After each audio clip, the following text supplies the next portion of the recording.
first night of this East Divisional Series started with Phillies power, but it ended with the visiting Nationals peppering the home team's bullpen to earn the victory. The second night started much like the first, with plenty of Phillies power. But this time around, the power kept coming, and the bullpen wasn't playing pepper games as they closed the door on a Game 2 win. They'll do it again in the rubber match on a Sunday afternoon.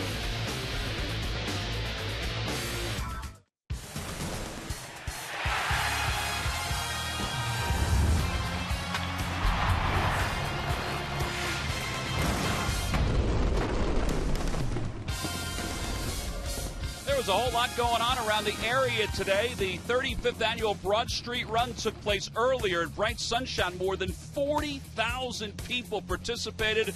They're probably pretty tuckered out, so they're going to go home, sit back, and get a chance to enjoy a Phillies game. And we're going to show some appreciation to the moms out there. It's Mother's Appreciation Day here at Citizens Bank Park, and it's the finale of this three-game series between the Phils and the Nationals.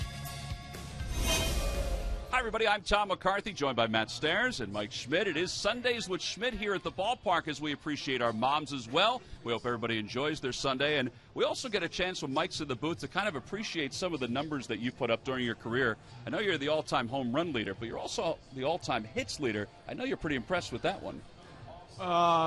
It's going to be short-lived, Tommy.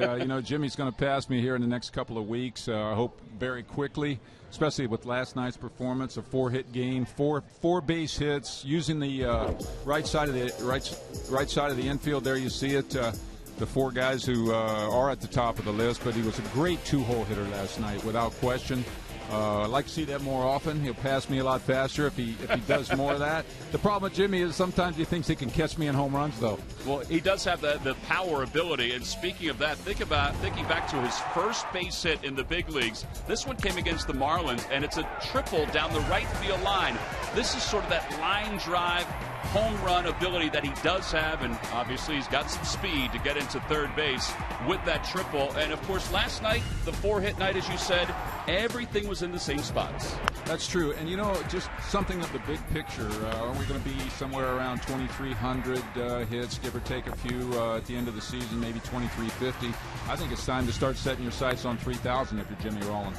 Well, he had 4 last night, and he and Tony Gwynn had a pretty good first to third thing going last night, which I know helped the Phils to that victory. So an exciting time for Jimmy Rollins, and obviously there's some more honors for him as we move forward. All right, let's talk about this Phils offense. Last night, they hope was just scratching the surface with what they have the ability to do as this season moves on, Matt. And it all goes back to the last game in Colorado, sorry. All of a sudden, these guys are getting their timing down. They're seeing more pitches. They feel more comfortable. And the biggest thing I've noticed in the last 8 or 9 days is that they're hitting the ball where it's pitched. They're not trying to do too much. If it's a fastball away, they're driving it to right field for a right-hander. If it's a left-hander, they're staying inside the ball and put a nice, easy swing and relying on their power hitting the ball to left field. And that's the biggest thing I've noticed the last 8 or 9 games is that they're not trying to do too much with the pitch, and they're just taking whatever they're given. Well, they're also tacking on runs, which Ryan Sandberg said was so important for last night's ball game because it made things a little easier for A.J. Burnett. Now, they're third in the league in runners in scoring position batting average, but since the 19th, these are the offensive numbers. I mean, there's some pepper to those numbers. And it is, and it all has to do with their base, of how they're setting up, the amount of pitches they're seeing and their comfortable level, and they're just not trying to do too much with the guys in scoring position. Now all of a sudden you guys in position to score, you're taking nice easy swings, you're driving guys in and allowing the guy behind you to do some things as well. All right, we'll see if it continues this afternoon. It is the finale of this 3-game series between the Phillies and the Washington Nationals. Gio Gonzalez, who did spend a year in the Phillies farm system, is set to make his 7th start of the year, and Roberto Hernandez is back in the rotation for his 6th start, looking for win number 2. The Phillies also hope they can lean on the bullpen like they did last night. They shut the door. They had a comfortable lead, but they shut the door. They're hoping they'll be able to shut the door again today. The final game coming up in just a bit. Phillies baseball is brought to you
three-game series. Roberto Hernandez and the rest of the Phillies have gone onto the field to begin their warm-ups. Let's take a look at the Nationals starting lineup. It's brought to you by Xfinity, your home for the most live sports. Leading it off in center field, Denard Span. Kevin Franzen bats second. Jason Worth hits third, followed by Adam LaRoche and Anthony Rendon.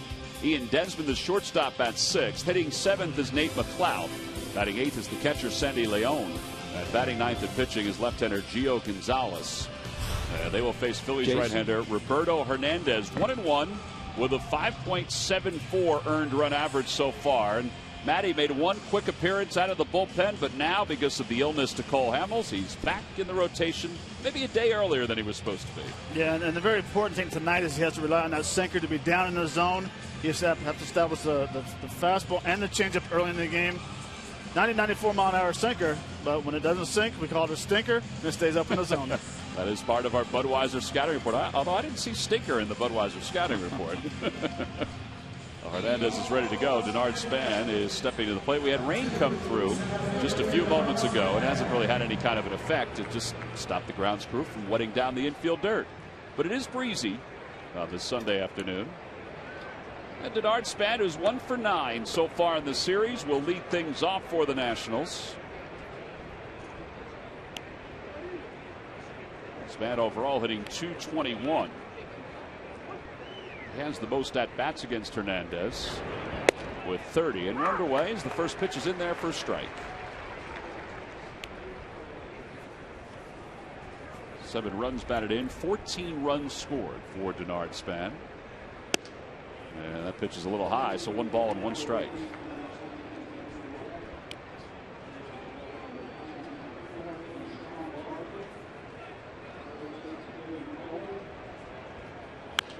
Out of play, 1-2. Denard Span and Ben Revere, both former teammates, both the leadoff hitters for these respective teams.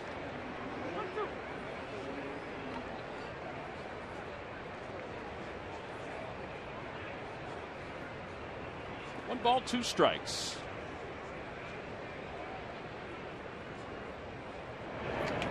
And a changeup low, 2 balls and 2 strikes. You guys both played a number of years. The leadoff hitters kind of changed. The sort of the style of the leadoff hitters kind of changed over the years. Wouldn't you guys say so? Well, they definitely want to see 5-6 pitches if they can. I think both leadoff hitters in the game today. The ball stung pretty good to center field. And Revere wandering around under it makes the catch, 1 away. Both leadoff hitters are prototypic leadoff hitters. I think Ben Revere is a fantastic leadoff guy, as is Span. Now, I like to look at on base percentages, which I haven't done yet. Yeah, Ben's a little lower than he would like because he doesn't walk all that much. Span walks a little bit more. Well, here's Kevin Franzen starting for the first time in this series. Somehow they got all of Franzen's pine tar from his Phillies helmet over to his Nationals helmet. Overall hitting .282, no home runs, 2 runs batted in, making his 8th start for the Nationals. And he takes a fastball high. It's 1 ball and no strikes. Matt would know that. Do you paint the pine tar on the helmet, or does that just get on there over time? Oh, I never ever used pine tar. Actually, I always used the stickum. Oh, really? Yeah, I didn't like having pine tar on my bat. But getting back to Mike's point, the great point was that the leadoff hitter, his job is to see as many pitches as he can to give guys on the bench to see what he's featuring velocity-wise and the type of movement he has. A little high, 3 balls and no strikes. So Franzen takes 3 pitches. And he'll probably take a 4th here. Go back to the greatest leadoff hitter of all time, Pete Rose. Pete would go up, and every so often he might swing at the first pitch, but he'd see 5, 6, 7 pitches, foul off a couple, tough to strike out. He'd come back to the dugout and give you a full report. Full report. That's right. A little high again, ball 4, so he walks him on 4 pitches. All right, boys, it's now time for our Nissan keys to today's ball game. Matt, we'll get your thoughts first. So I think the most important thing today is Hernandez needs to pitch deeper into the game. Now for you, Mike, what do you think? Well, that was quick. That was a quick one. I think one. the most important thing today is that we get to look at Mayberry, and we get to look at Nix, and get a little sense for the depth on the Phillies team. I think it's a little bit of a question mark. Not a lot of power coming off the bench, but well, we do today. We got Don Brown on the bench, but for the most part, Sunday day game after a night game, left-handed pitcher. We're going to give a few guys a rest throughout the year, so we get to look at some of our bench players. There's Jason Worth, and Worth takes a changeup for a strike. It's 0-1. I think we were both surprised when, all three of us were surprised when Ruiz was in there, but instead of Will Nieves. But Ruiz is swinging a pretty hot bat right now. They probably wanted to ride that if they could. And he should. And it's a 3 o'clock game. Usually I can understand if it's a 7 o'clock, 1 o'clock start, but he had a couple extra hours, and I think it's a proper move of going out and keeping a hot bat in the lineup. Ground ball left side, off the glove of Nix, and that's going to go into shallow left field. Franzen's on his way to third. The throw by Mayberry is in time. Well, he certainly took a chance, and Mayberry, instead of gloving it, barehanded it, and he threw a strike to Nix over at third base. Yeah, that sure helps the Phillies. They end up with the out as opposed to the second and third and one out. Franzen's not the most fleet of foot guy, as I remember from his days here at Philly. Mayberry playing left field instead of Don Brown makes a nice throw and takes a little of the sock out of that misplay. Yeah, they do score that a base hit. As you see Nix applying the tag. And Worth does go to second on the throw. So an assist for Mayberry, his first of the year. And that's all Franzen right there. He has the play in front of him. He's not looking for any help on that play. No, he's not. He's being aggressive. What I liked about it is Mayberry didn't hesitate. As soon as the ball was hit, he attacked the ball hard. Even though it went off Nix's glove, he still continued going after it hard and made a strong throw to third base. Well, here's Adam LaRoche. He takes the first pitch low. LaRoche having a solid year in 27 games. He's got 5 home runs, 19 runs batted in. His average at .323.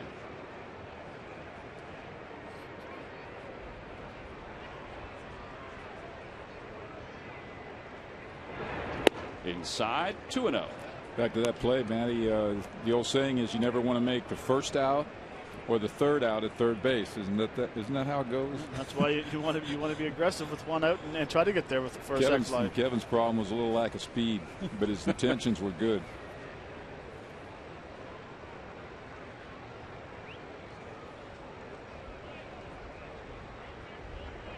Sounds like my scouting report my whole career, lacking speed. Come on, there had to be a point where he had a little bit, huh? Yeah, back in the minor leagues. Back in the late 80s. Kevin's had so many Achilles and ankle problems over the years that's probably sapped whatever speed he had. 3 balls, no strikes to LaRoche, who was 5 for 11 on this road trip for the Nationals. There's ball 4. Semi-intentional base on balls.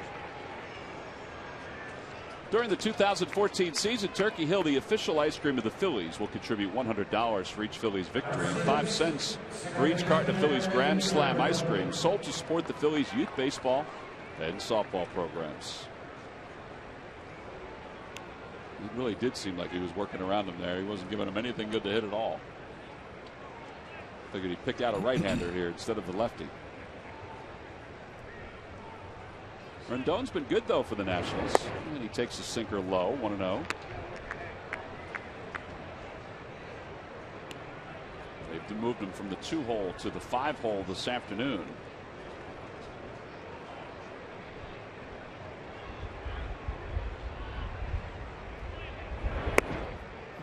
And now Ruiz is going to go out to talk to Hernandez.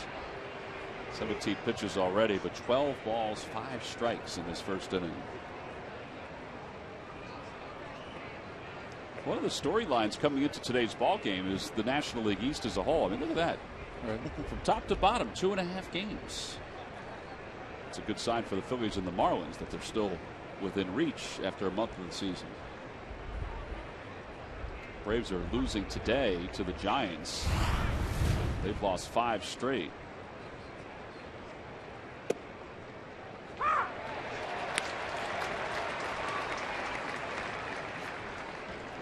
I think the fans cheered louder for that pitch right there than they did for the sun coming out a few moments ago. 2 balls and 1 strike to Rendon. Chopper over to third. It's a foul ball. 2-2. I don't know if you guys have talked about it. Rick Shue, the hitting coach for the Nationals. Yeah. A lot of history with that guy. I saw that. You know, as I was going through the numbers, I knew that there was a history where he was going to play third and you were going to play first. That's right. In 1985, they brought him up from AAA and played a half a year at third base. I played the rest of the year at first, and then he, played the whole next year at first base. There's Rick. Ground ball left side. Nick stays down on this one. On the side, he's retired. He gets the middle runner, or the trail runner, I should say. No runs, one hit, 2 men left for the Nationals. Middle of the first, it's the Nationals nothing, and the Phillies coming up.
The hats today, compliments of StubHub. It's a great giveaway. Let's take a look at the starting lineup for the Phillies. It's brought to you by Xfinity, your home for the most live sports. Leading it off in center field is Ben Revere. Jimmy Rollins bats second, followed by Chase Utley and Marlon Byrd. Ryan Howard, the first baseman, bats fifth. Carlos Ruiz sixth. And the bottom third of Mayberry, Jason Nix, and Roberto Hernandez. They'll face lefty Gio Gonzalez. 3-1 this year, an earned run average of 3.25. But Matty's had himself a pretty good run, first with the A's and now with the Nationals these last few years. And his velocity's dropped a little bit. He tops out about 94, but what's tough about him is that he turns that body and hides the ball so well, and it's hard to pick up the ball when it's coming out of his glove on the release point. He's effectively wild, and he's had good success pitching against the Phillies, which is basically based around left-handed hitters over the last few years. Well, you take a look at that Budweiser scouting report now. Something that's a little different this year is that the Phillies have hit left-handed pitching better than in the last couple of seasons. We'll see if that continues today. Ben Revere is one of those guys. Revere's hitting .387 against left-handers, 12 for 31. And he takes on the inside corner. I was about to say he takes ball one.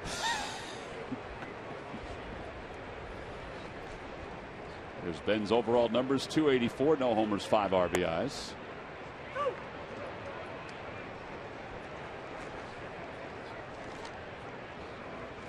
This is the third year for Gio Gonzalez in the National League with the Nationals. He has 35 wins, 17 losses with the Nationals. Slowly hit right side. And Rendon throws out Revere, one away.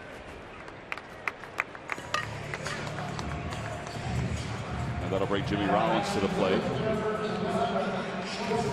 Mike, I thought before we came on, you brought up a good point for those of us that used to watch those matchups that you guys had against the Pirates, that Gonzalez reminds you of maybe a little smaller John Candelaria. That's exactly right. He kind of turns his back a little bit, what I call a slinger. You know, he's like 3/4 arm slot, throws hard, ball runs, hops a little bit. He's got that slurve, we used to call it, a slurve, which he'll throw down and in and try to backdoor on the outside corner. But as we also said, he was left-handed. So I look forward to those days. You look forward to them. Matt didn't feel he was a little squirmier about it. Yeah, I didn't have the bat long enough to reach from the bench to hit it there. 2 balls and no strikes to Rollins. Rollins overall hitting .272, 3 home runs, 15 RBIs. And he lifts that foul over the Phillies dugout out of play. You know, and we talk about the leadoff hitter. It's so important to go up there and see pitches. Well, Ben's at bat there. He saw a fastball, curveball, and a change in 3 pitches, which is very rare to see a pitcher throw that many different kind of pitches to a leadoff hitter. Usually they want to pound the strike zone with fastballs. Well, he throws the changeup to Rollins on that pitch, so it's 2-2.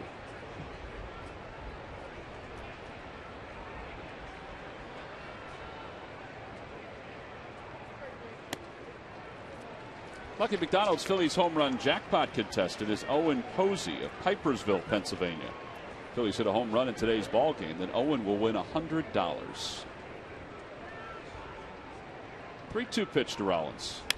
In the air to left field. Going back on it is McLeod into the alleyway, out to the track, and it's a one-hop off the wall. And Rollins will pull into second. He's thinking about 3. McLeod bobbled it for a moment, and Rollins slides in safely. That is 90 feet away with 1 man down. Fantastic base running. Get to third base with 1 out. Turn on the Jets coming around second base right there because it plays right in front of him. And it would have taken a perfect relay and a perfect throw to third and a perfect tag to get him. That's the kind of hustle on the base pass you want to see from Jimmy. Just ignites the offense, ignites the crowd. It gets everybody into the game. Well, that's 771 extra base hits for Rollins, and after a 4-hit game last night where he peppered the right side, it's got to feel pretty good that he was able to put one into the gap in left center field from the right side of the plate. Well, here's Utley with the infield back, and Utley takes strike 1. It's 0-1. You know, we were talking about the keys to the game before, and this wasn't one of my keys, but I'm sitting here thinking about a key now. And, you know, Revere, Gwynn, Jimmy, those guys getting on base as the year goes on. For Chase, and Chase picks him up right there, Phillies lead 1-0. But, you know, we have a nice middle of the order. I think we got a very productive middle of the order with Chase and Marlin and Ryan and Ruiz, Dominic Brown. I mean, that's some formidable hitting right there. And if these 2 guys up in front of the batting order could, stay around, Ben stays around 300, Jimmy can stay, get up to around 300. That is going to be a major key for us. Well, because Utley can do this kind of stuff. I mean, just get contact with the guy at third. Yeah, and that's what you want to do with the man on third base. You try to work up the middle. You stay away from the corners. Usually the corners are in a little bit. And I agree with Mike 100% is that they're built with speed at the top of the order, power throughout, and guys are hitting with very good averages right now. One of the guys that's been driving in runs is Bird. He's 5th in the league with 22. And he's 4 for 8 in the series so far. And his average now at 294.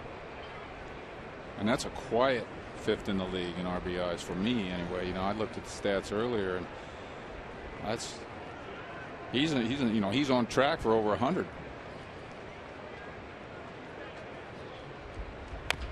A little dribbler foul, 1-1. If you think about that, he's on track for 100. You got Ryan Howard in the on-deck circle, who now has 17, so he's creeping up too. Yeah, Ruiz is Ruiz. We know he's hot right now, and he's a great hitter, can hit 300, pick up his share of RBIs. But Dom Brown has yet to get hot. 1 ball, 1 strike to Marlon Bird. Off the hands. A bloop out toward right. Rendon on the run. He makes the over-the-shoulder basket catch, and they're going to double up Chase Utley to finish up the bottom of the first. Utley read that off the bat that it was going to drop in, and at the last moment around second, he stopped and looked. Turns out to be an easy double play, but the Phillies take the lead as we go to the second.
Alex Utley doesn't often make mistakes, boys, but at the end of the bottom of the first, he's thinking this ball's going to drop. Yeah, and he realized that the second baseman was playing in that double play depth, and just, I don't know if he thought it was going to drop in between the second baseman and Jason Worth in right field, but the aggressiveness I like, but and actually he read it right there. He also thought it was going to drop in, and he was trying to get to third base and realized that he made a good play. That ball is hit back toward the middle by Desmond. Rollins behind the bag, flips all in one motion. Oh, he's safe at first. Ooh, we'll be looking at that one. I think that one may be replayed. Ryan Howard's looking in the dugout, and that's going to draw Ryan Sandberg to come out. Naked eye, I thought he was out. Jimmy got to it quickly, had to hurry the throw. Let's take a look and see. Desmond did run well up the line, and he is, I think he's out. I mean, it's close, but I think he's out. Watch it again. There have been varying reports. Yeah, I think he's out. I think he's out too. Mike, what do you think? I think he's out. Now, there have been varying reports about what umpires are looking for. Early on in the year, they said the ball doesn't have to be in the glove. It has to be, getting to the glove itself. Now they're saying that it has to be definitively in the glove. Now, that looked definitively in the glove. Wouldn't you guys agree? I think it's really too hard to determine how deep it gets in the glove. Yeah. Right. Well, they've decided to review it. The Phillies have had success on the last road trip with instant replay. It worked to their benefit more than it didn't. So Field and Colbert will take a look. The fans here are seeing the replay and they're reacting.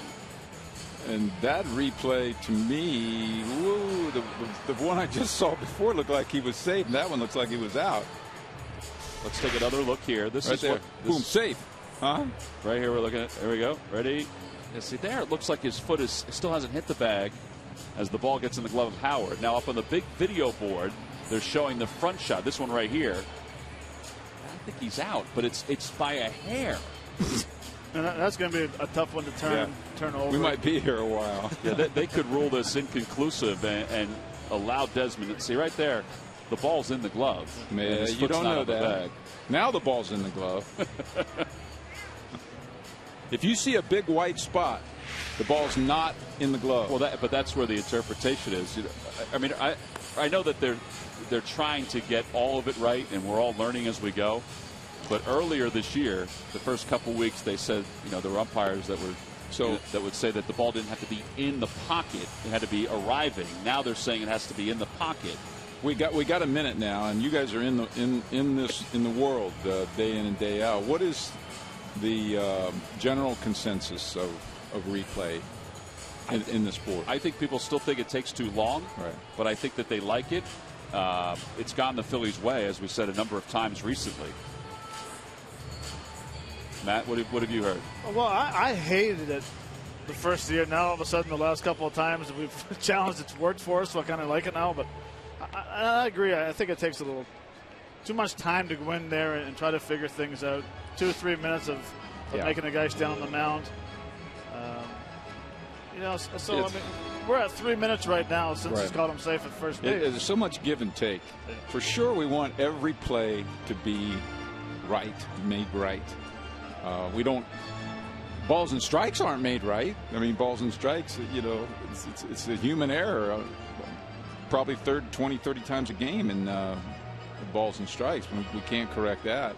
I just don't think baseball, for the fans in the stadium, for us sitting here, for people at home watching on TV, is a game where these delays fit it. It just doesn't fit. Well, they've called him safe after all those replays, and the call stands. It just proves they don't always get it right. Now, if it was confirmed would mean, this is the terminology we're learning, confirmed would mean that it was definitive. Call stands means it was inconclusive, that the original call. Oh, that's probably what that was, inconclusive. So an infield single for Desmond, and here's Nate McLouth. McLouth is 0 for 4 in the series with a couple of strikeouts. We couldn't get it right up here. We looked at all those replays, and there was a couple that he looked like he was out, and there was one where we weren't sure whether the ball was in the glove or not. Totally in the glove. McLeod shows bunt. They officially have called the delay 2 minutes and 43 seconds, but that's from when they decided there would be a challenge. We were talking about it being 3 minutes from when he called safe, so it was 2:43 from when they decided to challenge it, and it was probably 3:45 or so from when they called him safe. Check swing, back to the mound. Hernandez will go to first. And with one away, Sandy Leon is coming up. We'll check in with Murph. Murph? All right, Tom, thank you very much. Well, we wanted to send out a special get well message to a young man who is battling a spinal stroke. He had a spinal stroke. He's an 18-year-old from Muhlenberg High School, a baseball player named Derek Redkay. And Ryan Sandberg and his wife Margaret heard the story about him suffering this stroke and went over to visit him in the hospital yesterday. The Redkay family gave Ryan that bracelet you see right there that says their last name on it. And in thanks of appreciation for Ryan and his wife coming over there, and Phil's got a win yesterday, so Ryan is going to wear that bracelet and hope it continues to bring them luck as he continues to recover. So on behalf of the entire Phillies family, they're praying and pulling for Derek Redkay to get better as he works it out at Jeff, and he's going to head over to McGee Rehabilitation. Guys. Well, and talking to Rhino today about it, guys, the story is unbelievable. This is a kid who was a catcher on his high school varsity team, and everything was fine. He was a volunteer fireman on call 24 hours a day, and then just had a what they call a spinal stroke, as Murph was talking about. Just in a blink of an eye, his life has changed. He can't speak right now, and the rehabilitation will be to keep him strong, and hopefully one day he'll be able to speak again. As that pitch is taken at the knees, it's 2-1. Rhino was very passionate about it today, talking during batting practice. But we echo Murph's sentiments, and Rhino was really appreciative that we were able to spotlight the story and hopefully inspire folks from around the Delaware Valley to maybe help out the family and also keep him in his prayers. 3 balls and 1 strike. Rhino was saying that it hit so close to home that he was looking at photos in the hospital room of the young man with his girlfriend at a Reading Titans game. Ground ball right side, Utley to his left. He has it. There are 2 outs. And he asked, was that last year? And they said, no, it was 2 weeks ago at a Reading Titans game. And he said that's where he was kind of taken aback. There's a lot of things, and it's amazing how certain stories will hit ball players, coaches, or it doesn't matter who it is. And it's just something you feel like you want to be a part of, and we definitely wish the family the best. And it's just it's a great story of wearing that bracelet and showing the honor. Yeah. Well, 2 outs, runner at third, and Gio Gonzalez the batter. Gonzalez is a pretty good hitting pitcher. Am I okay to say that, guys? A pretty good hitting pitcher. He's got a home run. run. He's got a home run. He can make contact. I know if Jamie was up there, I'd be allowed to say it up here, but I got 2 hitters up here. 1 ball, no strikes to Gonzalez. Swing and a miss, 1-1.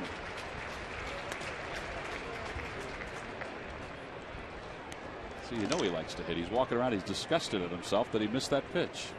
We got some good hitting starters, right? Oh yeah, AJ's a good hitter. Well, at least for Cole's one game. a good hitter. Cliff's a good hitter. Kyle Kenrick is a very good athlete and can make some contacts. The guy on the mound today, though, Mike, not so much. It's what we call no bueno. Isn't his background from the American League? Yes, it is. 1 ball and 2 strikes to Gonzalez. Swing and a miss. He got it. Strikeout when he needed it. Leaves a runner over at third. No runs, 1 hit, and 1 man left in scoring position. Middle of the second. Phillies 1, Nationals nothing.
series. Then the Phillies will head to Toronto after the 2-game set.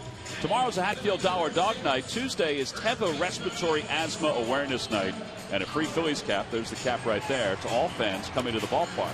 Plan for some interleague play. Order your tickets now at Phillies.com. Well, the Broad Street run was today, as we mentioned, so folks may have headed to the ballpark, headed to their couch, or headed to Chinatown.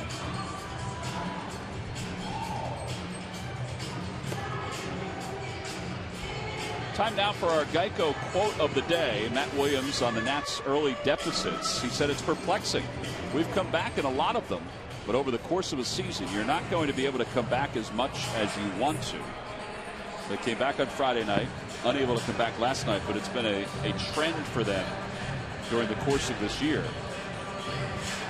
I think it shows some resolve when you're able to come back the way they have on a number of occasions so far on this season. You know, their late inning hitting has been very good. Ryan Howard leads it off. Swing and a miss. 0-1. But it's tough in your offense because you end up changing your approach a little bit. You might have wanted to be aggressive early in the game. Now all of a sudden you get down 2-3 runs, whatever it is. You kind of change your approach a little bit and realize you got to take some pitches and work the count better. It's a very good point. When you're behind, it's a totally different approach to hitting. I mean, your job in a lot of cases is get on base. Your job's not drive the ball. And when your job is get on base and you're trying to do that, you become a different hitter. In fact, you become a better hitter. Outside, 1 ball and 2 strikes. I think we look at the guy on deck, although it's not because the Phillies have been behind that he's had a different approach, but he's taken more pitches in recent weeks, and that's helped his average. 2-2. Well, here's Ryan Howard going the opposite way yesterday for the home run. He gave the Phils a 3-0 lead. Just a fastball that came back out over the middle of the plate. The first pitch was fastball inside. That one actually came back out over the middle. It took a nice, easy swing. Would you agree, Mike? And just drove the ball. I watched that last night, and I said, that's Ryan Howard's optimum stroke right there. And that probably was about the same pitch, right there. One's rollover and one's staying inside the ball and just hitting a line drive into the seats in left center. I see him doing that a lot more, don't you? I mean, I think he's really in tune with the opposite field a lot more so far this year. And I think what he's trying to do is his approach is he's thinking more home runs to center field. Yeah. And just keeping his bats in the zone a lot longer instead of getting in there with the V swing I talked about last night was in the zone and out of the zone, losing your power and not using your backside when you're hitting. Well, that was an interesting point. Excuse me, Tom, and we'll pick up on it later. Where he's hitting, but the V swing, I heard you say that last night, and I want to talk to you more about that. Carlos fouls the first one away. It's no balls and 1 strike. I used the V swing a lot. It's basically hitting out and around the ball. Well, yeah, but with your V swing, though, you let the ball get deep. No, I did. Carlos takes up and in. It's 1 ball and 1 strike. Maybe it's better for a right-hander to have a V swing than it is for a left-hander to have a V swing. Maybe we'll go there. Because the way I see it with the V swing is a lot of guys will go in the zone here, and then all of a sudden they'll cut out of the zone so quick that the barrel doesn't stay in the zone for a left-hander. And the worst thing about it is your right hand's your dominant hand going through the zone. So if I have a V swing, I'm using my top hand too much, then all of a sudden I'm coming out of the zone, and I'm cutting my swing off. Where a right-hander, no. And with the right-hander, you're coming down. It's your top hand, which is your dominant hand. You're coming through the zone here, and that's your follow-through. So that's where you're getting the V. A lot of guys, left-handers will swing this way. Right-handers will swing and then out of the zone quicker. I never realized there would be that much of a difference. All you young hitters out there, the V swing is bad, right? Well, it depends if you square them up as many times as you did when you played. Yeah, the old rollover, the one I used to go like that and roll over that chopper to third, and I used to hate that. But when you're able to stay, like Matty says, through the ball for a longer time, you're going to have better success. The guy hitting right now can stay through the ball, baby. He can, and to me, I think with the V swing is you're in another zone so much, and your thought process is you think of pull too much. Right. If you think the big part of the plate and you think about finishing high, your bat's going to go through the zone for a while, stay there for a long time, and you're going to finish high, and that's how you get carry on the ball. Well, there's a changeup, and Ruiz is down on strikes. 2 away. It's the first strikeout for Gonzalez.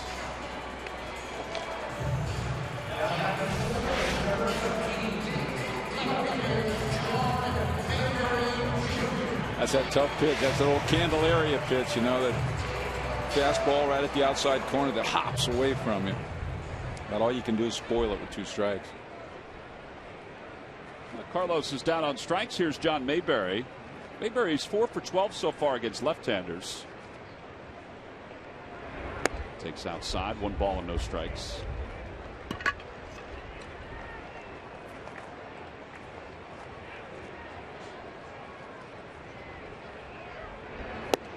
You know, Matty, the V, just one last thing on that, is a lot less prevalent in today's game than it was when I played and the years before I played. You know, there were so many guys that rolled over, were dead pull, whereas nowadays everybody's been coached to stay inside the ball.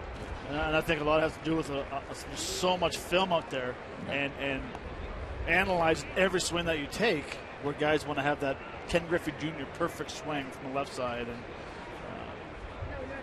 And it is. The game has changed, and a lot of styles have changed. 3-1 to Mayberry. Quick, one I can't let it go. One last quick story on that. You all remember Jay Johnstone? Oh, yeah. Years ago. Jay would stand next to a wall or a fence or the batting cage like 6 inches from it and swing his bat. Wow. In other words, he could take a swing standing 6 inches away from something. What the heck are you doing? And it really reinforced the hands coming through first. And that's what Carlos Ruiz started doing 9 days ago, or 10 days ago, off the tee, of having the. It's just that's just the proper technique of how you want your hands to go through the zone. And I've seen a lot of people do that. Also, a lot of people will walk around in the outfield or in the batting cages and just throw your bat. If you're throwing your bat back towards the pitcher, so if you're standing in the batting cage and I want to throw that bat back at Iron Mike, and that is the proper technique of how the bat goes through the zone. I used to walk all the way on the outfield all the time and just throw the bat as far as I could. I was trying to make it an Olympic sport, but they wouldn't take it. As you know, it's not unlike lag in a golf swing, where you hold the release as long as you can, and you release the bat out here versus back here. I'm trying to figure out the 6-inch thing. Wish I'd have done that more often. I'm trying to figure out the 6-inch thing from the wall, how he's able to do that. Jason Nix takes a strike. It's 0-1. Well, you always hear throw the knob to the ball, and that's basically what it is. The hands are going through here, and you're kind of over-exaggerating, but it's just a matter of mind over matter of how your hands are supposed to go through the zone. Nix is 5 for 31 on the year, batting with Mayberry over at first. Breaking ball, and it's over for strike 2.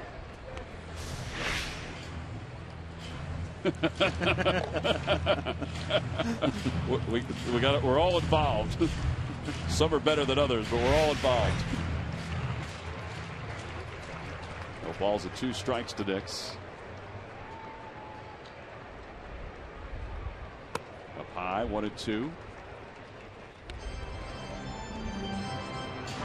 can hear the wind whipping through the crowd mic. See the uniforms blowing. It's really picked up since the start of the game. Perfect day to hit for a left-hander or a right-hander who can drive the ball to right field. It is going that way. Swing and a miss, and Nix is struck out. 2 strikeouts in the inning for Gio Gonzalez. The Phillies leave one over at first. We've completed our first 2 innings. We go to the 3rd, and it's 1-0 Phils.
to the fan section for all the information, and please submit your answer on the subject line. All right, guys, back on May 14, 2005, the Nationals traded Endy Chavez to the Phillies for what player? So who did the Nationals get? See, Matt's already writing down the answer, Mike. It's as if Matt's on Jeopardy. He would know. I mean, Endy Chavez, I remember him. Endy Chavez, when he was here with the Phillies, you remember him because he always grounded out to second base over and over and over and over again. He had a couple pretty good years with the Mets. He went to the Mets, didn't he? Yeah. He made that one incredible catch to left field In the postseason against the Cardinals. Oh, we go to the top of the third. Denard Span will lead it off. He flied out to the track in center his first time, so he's 0 for 1. First pitch is inside. 1 ball, no strikes.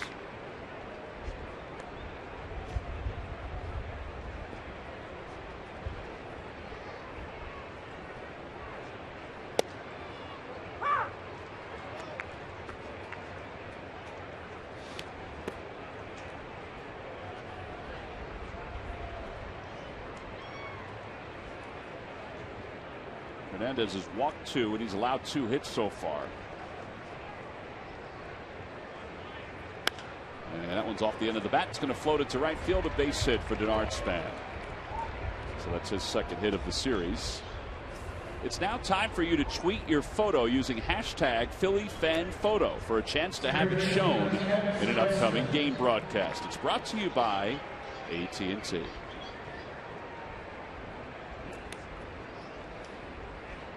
That would be a good photo. Branson a good hit and run man, isn't he?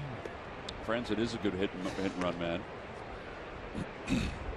He walked his last time on 4 pitches.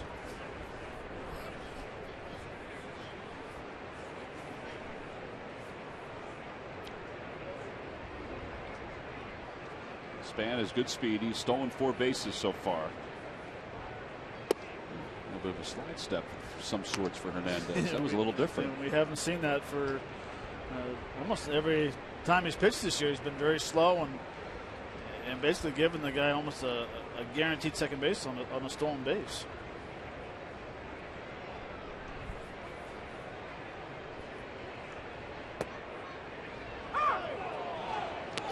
Today's game is also available in Spanish. Just use the SAP button on your television or change the language through the menu on your cable box. Well, that was a pitcher's pitch right there, and it's 1 ball and 1 strike. Yeah, you hear a lot of chirping coming from the bench right now.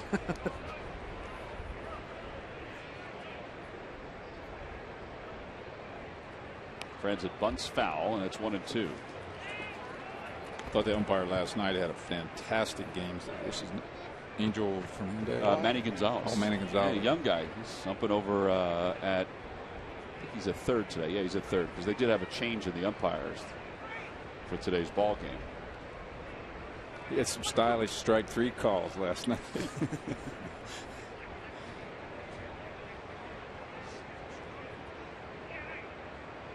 Broke his bat. Little bloop out towards second. Utley was sizing up to see if Franzen was running. Yeah, there's 1 away. There was an opportunity there for Chase to do a real heady thing, huh?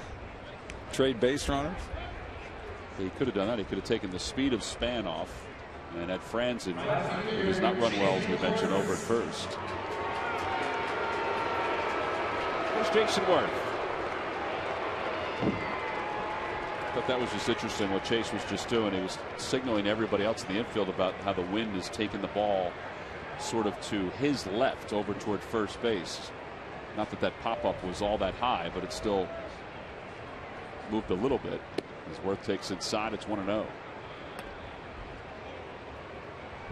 You'll see that throughout the game, the communication between the infielders and the outfielders of how the ball is going and how much is moving in the outfield. And sometimes you'll have the infielders actually giving signs behind their back to outfielders of what pitch is coming next, so they can maybe cheat a certain direction.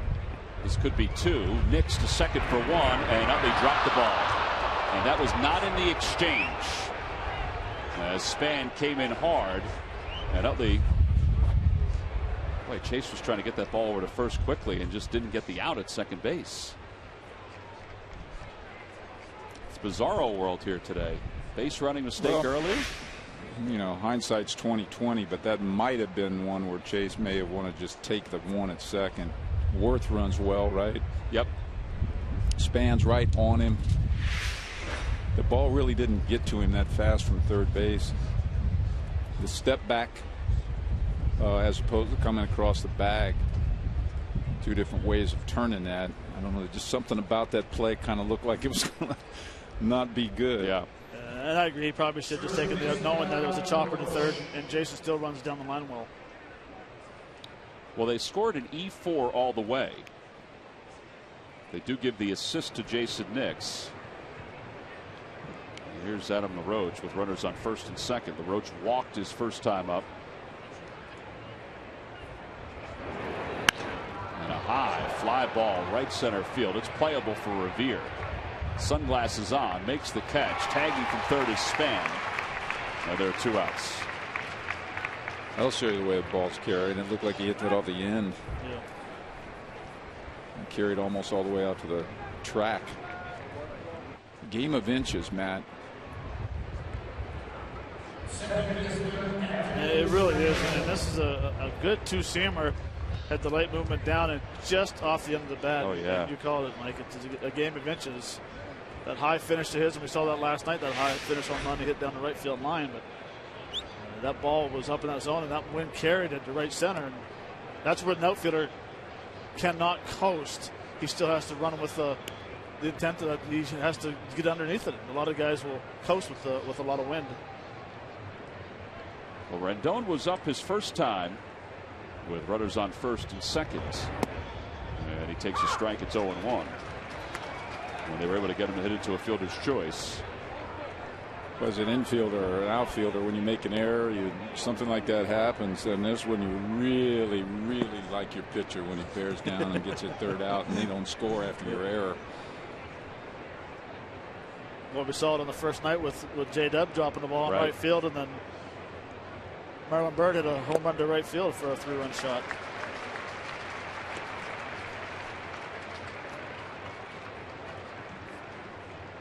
How long is an error like that still in your head, Mike? Is it still in your head as a fielder, or you try to get it out as fast as you can? Not if he gets this guy out. Not if the pitcher gets the third out and no one scores. Otherwise, I got to read about it tomorrow morning. No balls and 2 strikes. Outside, 1-2.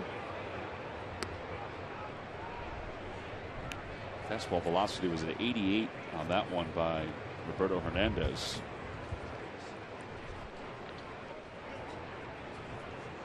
Trying to get through this third inning. He's allowed base runners in each inning so far. And the 1-2 pitch. Ground ball over to third, a foul ball.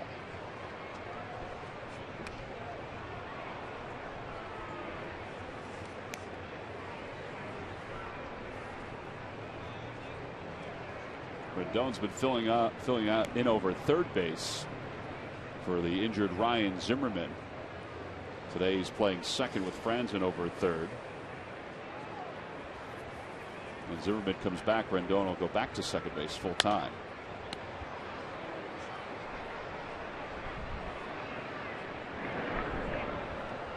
Nationals playing with 2 of their top players out. Zimmerman and Harper.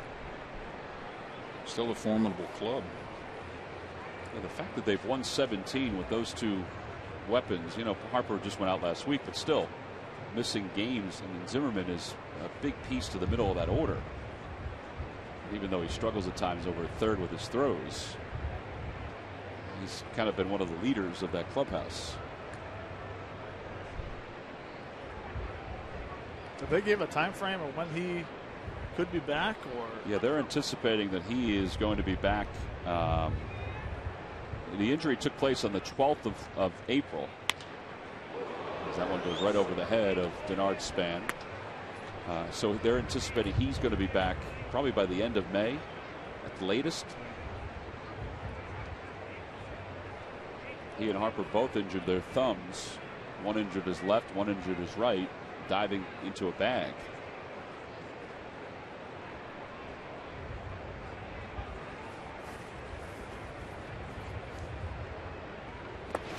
2-2.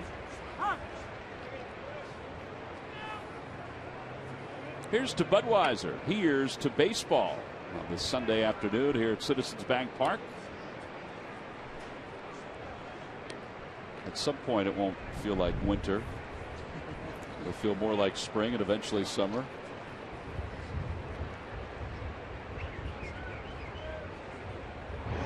Swing and a miss. He got it. Boy, he threw a good pitch to get Rendon out on his front foot. So Hernandez relies on the changeup to pick up his second strikeout of the day. He leads a couple, so he's left 5 Nationals through the first 3 innings. Phillies still lead at 1-0 as we go to the bottom of the 3rd.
So you buy the Pennsylvania Lottery. Benefits older Pennsylvanians every day. Buy WB Mason. You can't go wrong when you buy right.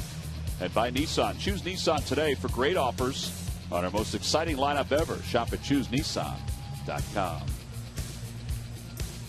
Phillies lead at 1-0.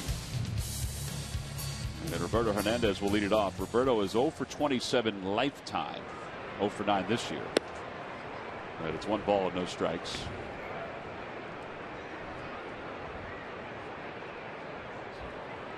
See if we can find a flaw in this stroke, man. Well, if you do, you better get your information down to him very quickly.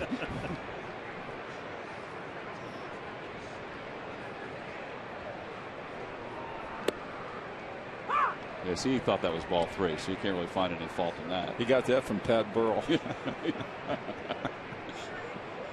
I saw Pat last week when we were out on the West Coast scouting for the Giants. Oh, he shoots this one to the right side.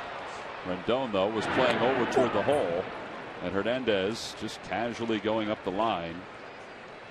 I asked Ryan Sandberg about that the other day, about his trot up the first base line, and he said, we're going to stop that. We're going to try to get him to move because he has to. Because if that ball had squirted through, I mean, Jason Worth was coming in thinking he could throw him out. Point that out to Matt. Worth was going to throw him out at first, I guarantee you.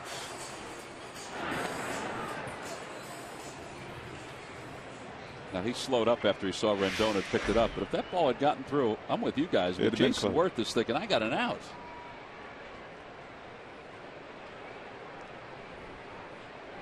Here's Ben Revere. And Ben slaps it foul. It's 0-1. Hard to give up that first ball fastball from lefty from this guy if you're a left-handed hitter, isn't it? It is, especially when he has a good changeup and a very nice curveball. You want to jump all over that first pitch fastball if you can drive it.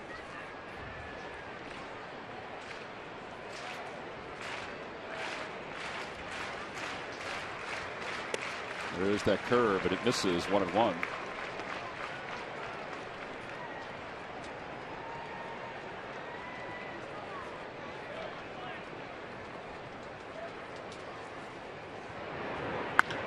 To the right side. It's a fair ball going down the line. It's going to sneak right past that half wall, and Revere's on his way to second. He's thinking 3. Worth had trouble getting it out of the corner, and then Revere pulls into third. It's the second triple of the day for the Phillies. Great base running again, Matt. Tom, fantastic base running. Because, of course, he can see it. We can't from up here in the booth, but it must have got stuck in the corner down there. Get to third base with 1 out.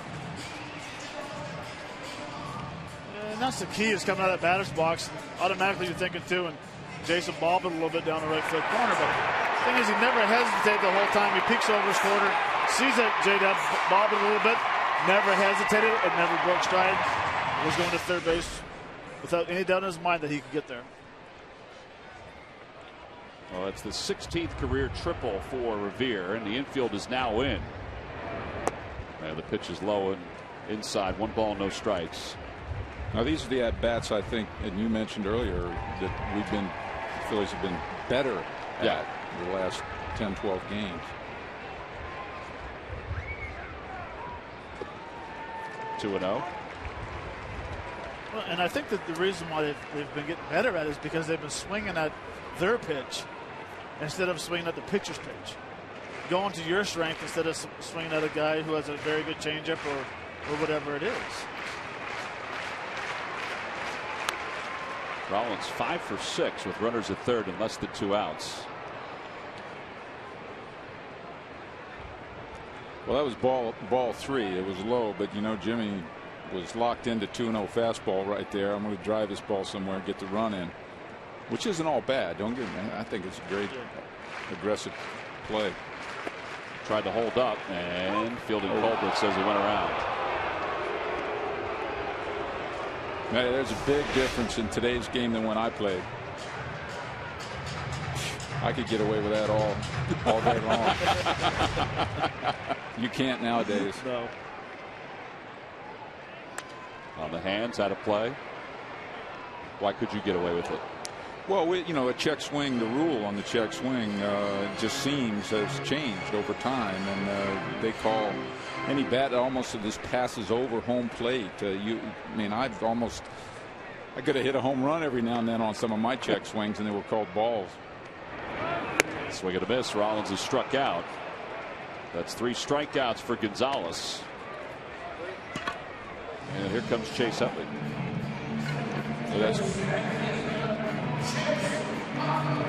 Fans follow every Phillies game with MLB.com at-bat on your favorite mobile phone or tablet. Get live look-ins, instant replay, scores, stats, audio, free MLB.tv game of the day, and more. Download on the App Store. Visit Phillies.com today. Well, he had the RBI single his first time up the middle. He's got Revere over third. And he takes a curve. It's 0-1.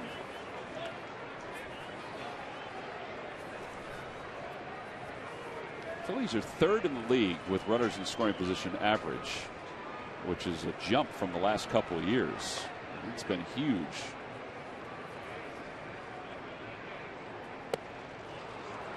That's a great stat. I mean, I have a few stats I think are a waste of time. That is, I think, a great stat. I think on base percentage is a great stat.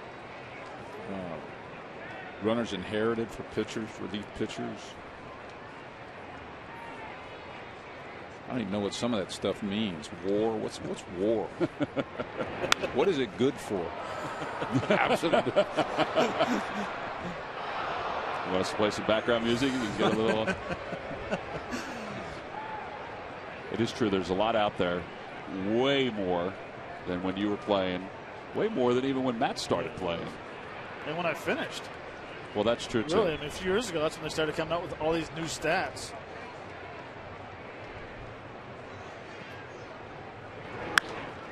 Fly ball toward left field. They got to watch the wind. Desmond's going to try to take care of this one, and he does. Into foul territory. Side is retired. So the Phillies leave one over at third. No runs, 1 hit, and 1 man left. We've completed 3. We go to the 4th. Hugs for everybody. Phil's up 1-0.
The Phillies honor one of the players' moms. Names are put into a hat, and that name is drawn. And this year, Dominic Brown, and his mom was honored before the ball game here on Mother's Appreciation Day. And you see the roses that Dom was able to give his mom, and she's still hanging on to those roses. And she's with Murph. Murph, take it away. Well, thank you very much, Tom. Yes, Rose Joseph Wood, aptly named, with the roses in your hand. And happy early Mother's Day to you. Now, you have a big responsibility as you represent all the moms here today, but I know you're having a great time, are you not? Yes, I am. I'm enjoying myself. Talk a little bit about Dom. We all know him as a young man that has grown up to be a terrific young man, but what was he like as a youngster, as a kid? He just liked to play baseball and football and basketball, and he was just never wanted to be inside the house, and he didn't like video games like normal kids. He just wanted to play. And it served him well, no doubt about it. And, you know, we don't talk a whole lot about his football career, but there was a chance that maybe that was the route he was going to go, football style. What was the deciding factor to steer him towards baseball? Well, I was against that. There you go. I was against that because I realized that he could have gotten a broken foot or whatever and never had a chance to play again. So we were very concerned about that. And plus, he had played baseball since he was 3. So he was supposed to be 5, but he was so big that they did not ask me for a birth certificate. Snuck him in early. I like that. You know, as I said, he's just such a terrific young man, and he has really embraced his time in Philadelphia. I know you get a chance to see him when we're in Atlanta or when we're in Miami, but you're always up here in Philadelphia, too. You come up a couple times a year. I love Philly. I love the fans. You know, they really love the game. They're diehards. And everywhere else that we travel, you don't see fans like here, not here in Philly. What a nice catch out there by Ben Revere, tracking that one down. You'll spend one more day here and get a chance, I hope, to spend some time with Dom tonight? More days. And have some dinner, perhaps? Oh, yes. We need some collard greens. And there you go. Well, good luck with that, Rose. It was a pleasure meeting you, and welcome. On behalf of the Phils, happy Mother's Day to you. Guys, we'll send it back to you. All right, Murph, thank you very much. Dom was an exceptional athlete when he was younger. He really was. Had a chance to play football in college if he wanted to follow that dream, but instead decided to play baseball. So important to play more than one sport if you can. You know, when you're younger, just to kind of get the different feels and the different movements of those sports. Mom put her foot down, though. Going to get injured playing football. It's not going to do that. I like the fact that he never enjoyed being in the house. He always wanted to be outside playing sports, which nowadays a lot of people enjoy staying inside playing the video games. Yeah. I know when I was younger, I used to get up early in the morning and wouldn't come back till late at night. If it was at the hockey rink or the baseball field, or if it wasn't basketball because I was always too short, so or skateboarding or whatever it was. Mike, did you play any video games when you were younger? No, Tom, I didn't. They didn't have color TV when I was younger, let alone on electronic games.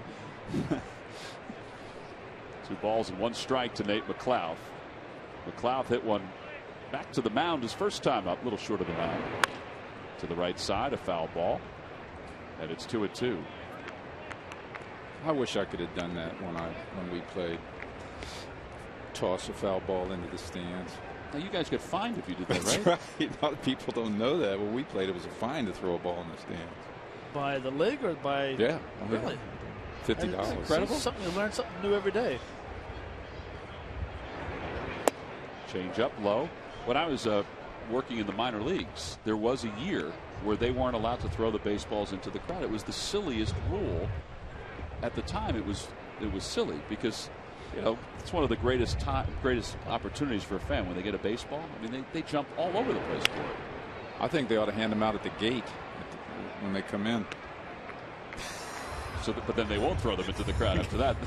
Yeah, but if the game goes wrong, the ball might be thrown on the field. That's true.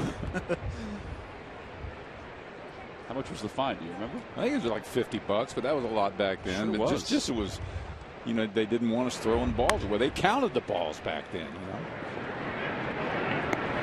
know. 2 outs. Well, now they throw a ball out. I know. It doesn't matter how good. I mean, if it hits the dirt, it's out. After our Phillies coverage, get a Phillies National Series recap and highlights from the Broad Street Run. No more, no a lot, no at all. Watch Sportsnet Central tonight at 6:30 on Comcast Sportsnet. Now their number one catcher is out too, right? Wilson Ramos. Yeah, he's doing a rehab assignment now, from what I understand, or is about to. And they expect he'll be back probably in the next week or so. And he's just not an 8-hole hitting catcher, right? No, he can hit. He can pop it out. That was a great pickup by them, the Nationals. They got Wilson Ramos from the Twins for Matt Capps a couple of years ago because the Twins felt like they had a surplus behind the plate with Joe Mauer. 2-0 pitch to Leon. It's inside and low, 3-0. I had a chance to play with Ramos in the Nationals organization, and when he's healthy, tremendous catcher, but I tell you what, he's got some thunder off that bat. He's got a very nice swing. But the key for him is he's got to stay healthy, and he hasn't over his last few years. There's ball 4, so he walks Leon. Yeah, Ramos had a broken hamate bone. They originally, one of the stories I read said he would be back on the 8th of May. It looks like it'll be closer to the middle of May.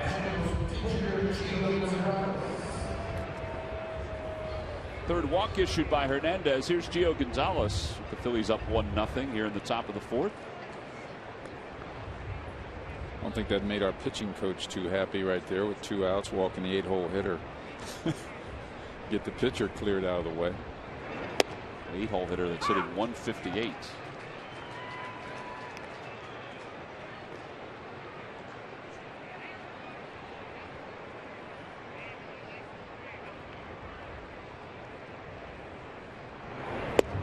Oh, 2.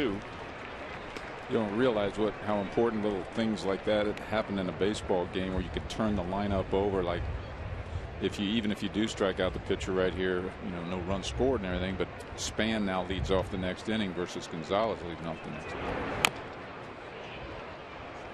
It could even cause an issue later on. Yeah. Oh yeah. Yeah. At the end of the game, one more batter bats. The cleanup hitter gets up instead of the last hitter being the 3-hole hit. It's amazing.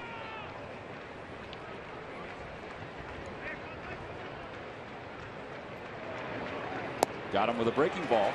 And the side is retired. It's 3 strikeouts for Hernandez. He's gotten Gonzalez twice. No runs, no hits, 1 man left. Marlon Byrd is due to lead things off for the Phils when we return.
Real thing. Original HP cartridges that deliver unmatched quality from WB Mason, an HP preferred partner. Nobody beats WB on HP.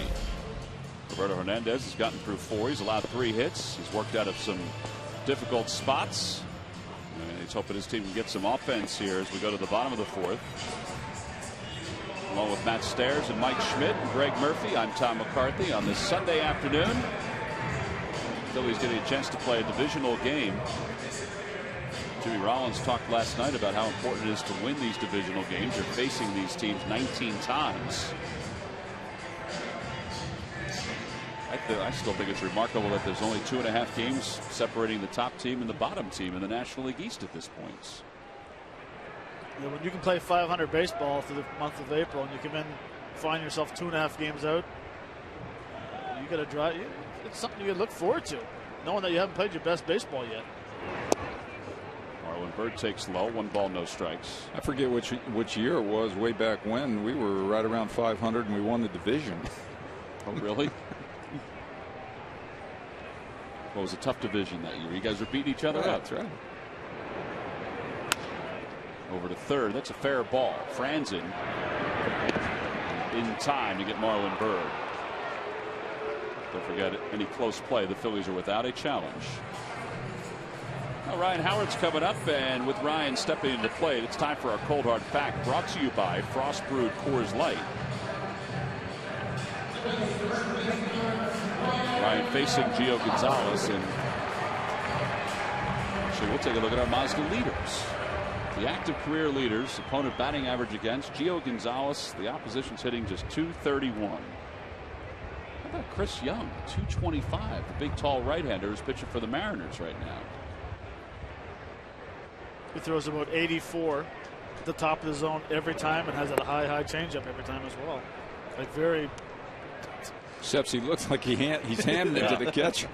And he is still pitching for the Mariners. He was picked up just before the season began.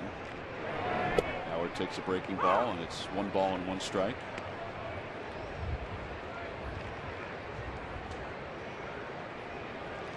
In fact, Chris Young's college baseball coach is here watching this game today.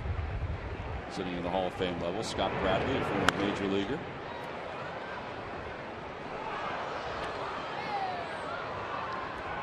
Gonzalez is very deceptive, isn't he? He's just slow wind up, totally loosey goosey, not a care in the world sort of look to him.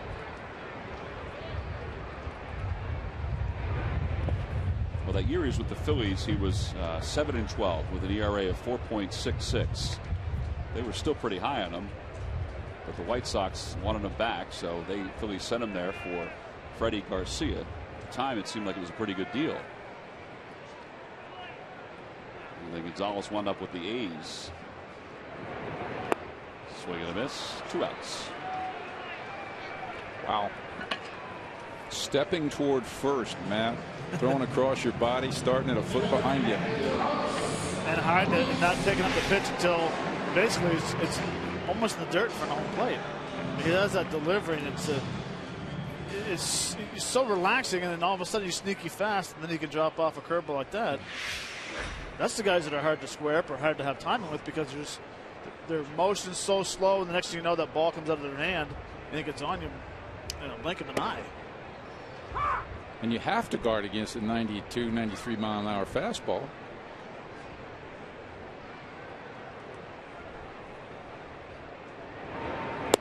Breaking ball, and it's 1-1 to Ruiz. You're talking about a difference of at times 18 miles an hour or more between the curveball and the fastball.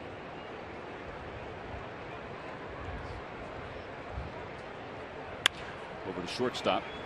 Ian Desmond take care of Ruiz. So an easy inning for Gio Gonzalez. He's retired 5 in a row. We've completed 4 here at Citizens Bank Park.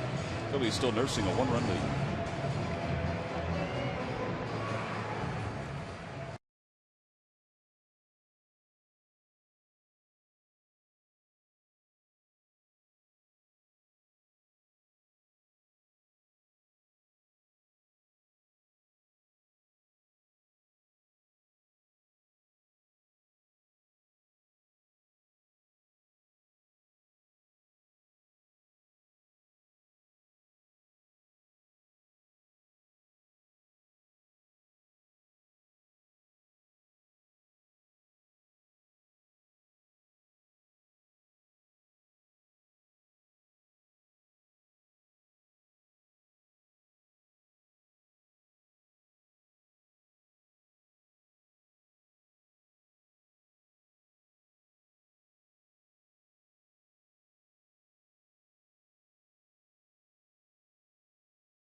Hey, visit your local dealer at ChevyDealer.com. By Thomas Jefferson University Hospitals.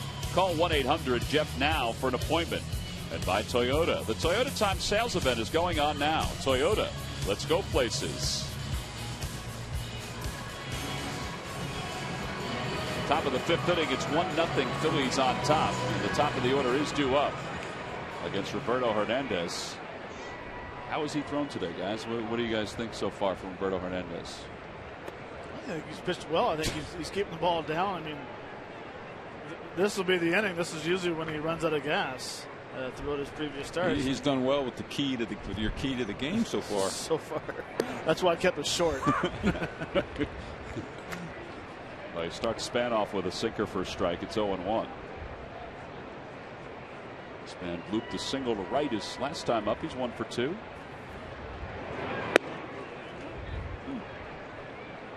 Not a bad spot. 1 ball, 1 strike.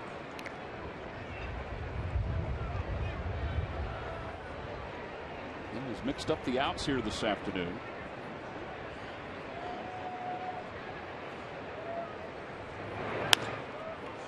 Rollins will have to hurry on this one. And in time to get Denard Span. Field and Colbert took a little extra time to look at that one. Yeah, there's one away. Well, here we go again, guys. That wasn't close. Hey fans, next time you're looking to pick up great seats to the game, head to StubHub, where you can earn 2% back in fan rewards on every purchase, including Phillies tickets. StubHub, your ticket to upgrades and more. StubHub is the sponsor of today's game, and the hats that were given out. There they are. And some of the folks from StubHub today, they were down on the field taking batting practice, which is huge for fans when they get an opportunity to do that. Is that strictly ladies' hat? Yeah, so ladies 15 and older. Mother's Appreciation Day, and it's right on the heels of the Kentucky Derby yesterday. Looks like it might be a good fishing hat for a guy that wants to keep the sun off of his. There's a guy. There you go. I'm thinking Mike's hinting that he would like to have a hat delivered to the booth. What do you think, Tom?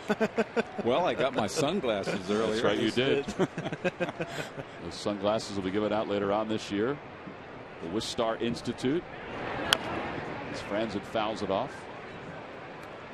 And it's 1-2. The Wistar Institute would endorse that hat, too, yes, as a matter of fact. Yes, they would. There it is. He is keeping the sun out of his eyes. A little too floppy for me, I think, with the wind blowing.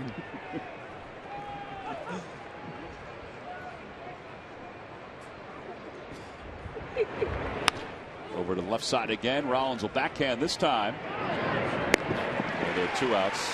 All right, so 2 different plays, 2 different ground outs, and 2 different styles to get them. No question.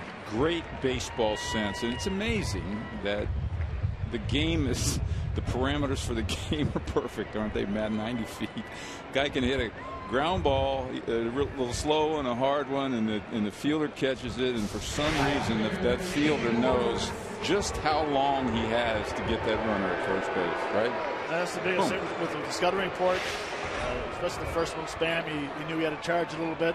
That one he could sit back and plant his right foot and make a strong throw across the infield. But one thing about Jimmy is just so steady with that throw to first base. He knows his runners extremely well. Well, here's Worth. Worth is singled, an infield single. And he hits that one to short again. Another different play for Rollins. Tied the major league record. There you go. I'll be the guy that'll bite and say that, right? Well, Rollins, after making that play, was grabbing the inside of his thigh, so hopefully he's okay as he slowly comes off the field. He's played this first month healthy. There he is. He was grabbing just before that play, and now he has to range to his left to get to that one to record the final out. We'll go to the bottom of the 5th.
Question answer. All right, guys, here's the question one more time. On May 14th, 2005, the Nationals traded Endy Chavez to the Phillies for what player? Go ahead, Mike. You know the answer. Oh, you know the answer. I don't even. Marlon Byrd. Marlon Byrd is correct. Yeah. Both Endy Chavez and Marlon Byrd were struggling. Matt was helping you out. He was a team player there. Well, he's had that written down ever since you originally brought it up. He did write it down very quickly. He's getting the hang. He and Jamie both are getting the hang of these questions. And usually the question has to do with the team you're either playing against or the team you're with. Oh, you are a quick learner, Matt Stairs. Learn something every day. But that is so far, because I imagine it will change. John Mayberry walked his first time up. Takes low. 2 balls and 1 strike. I remember last night's who originally drafted Jason Worth. Yeah. And not only did Matt get the answer right, but he then researched pictures of Jason after he was selected. And I think he was more entertained by those photos than anything else. There's Franzen on the high. Yeah, there's 1 away. Well, in between innings, Rollins coming into the dugout. Scott Sheridan, the Phillies athletic trainer. There he is with the glasses on top of his head. Didn't really say too much. Waiting. Ryan Sandberg, though, came over to check on Rollins. And Jimmy looked like he said he's okay. And now moments later, he was talking to Scott Sheridan. Well, he's played healthy to start this year, and he's been very good. So hopefully he stays healthy. Yeah, you don't come out of a game when you get 5 hits in the last 2 days. You find a way to get out there. Nick struck out his first time up. Thought it was pretty funny watching Scott Sheridan, who's an outstanding athletic trainer. He wasn't saying anything. He was just standing there. Waved him off. He was just basically waiting. 0-2 to Knicks. Well, especially with a lot of veteran players, they'll tell the trainers, I'll come to you if I need you. Don't bother to come over and asking me. Because a lot of times if a trainer comes over and asks you a question, you say, well, I get a little tweak. He has to report it right away to the manager, and they'll take him out of the game just for protection. So a lot of times the guys will say, give them a little Heisman. No, I'm good. Stay away, and I'll come talk to you if I need to. That's interesting. Well, they have to protect themselves, really.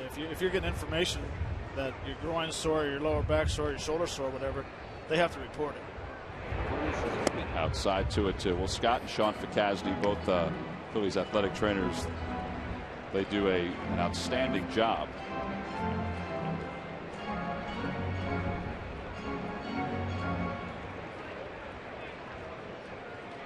Sean was my trainer in Clearwater in 2004. Spent a whole summer with him. Great kid. Yeah, he's fit in nicely up here with the big club.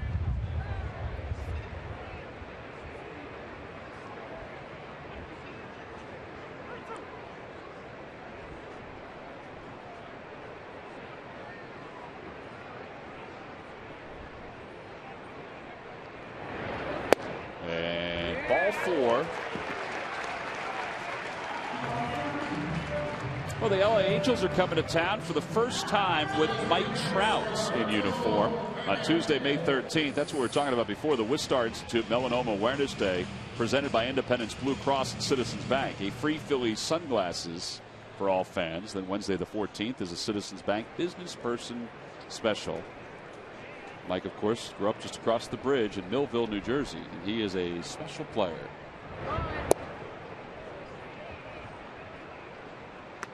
All right, now here's Roberto.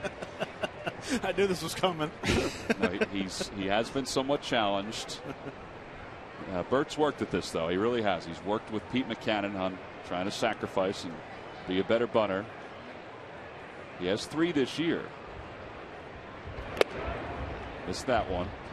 Got a little piece, I should say. It's 1 ball and 1 strike.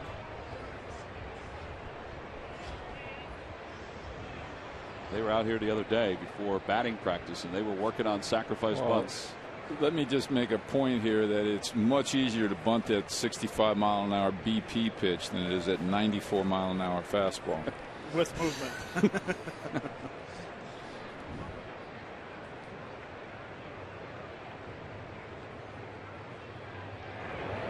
Oh, he deadens it right in front of the plate. Franzen thought about second, but he goes to first.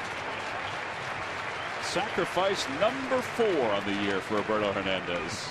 Yeah, Mads applauding. I would say that's about as good as you could do in that situation. Absolutely. With a third baseman standing right in front of you. It really wasn't. I think what helped it was a high fastball. And that's the key, is to keep the barrel up in the zone. Don't jab at it. Let the barrel, he jabbed that a little bit, but he got his arms extended. He actually deadened it very nice. Yeah, deadened it nice.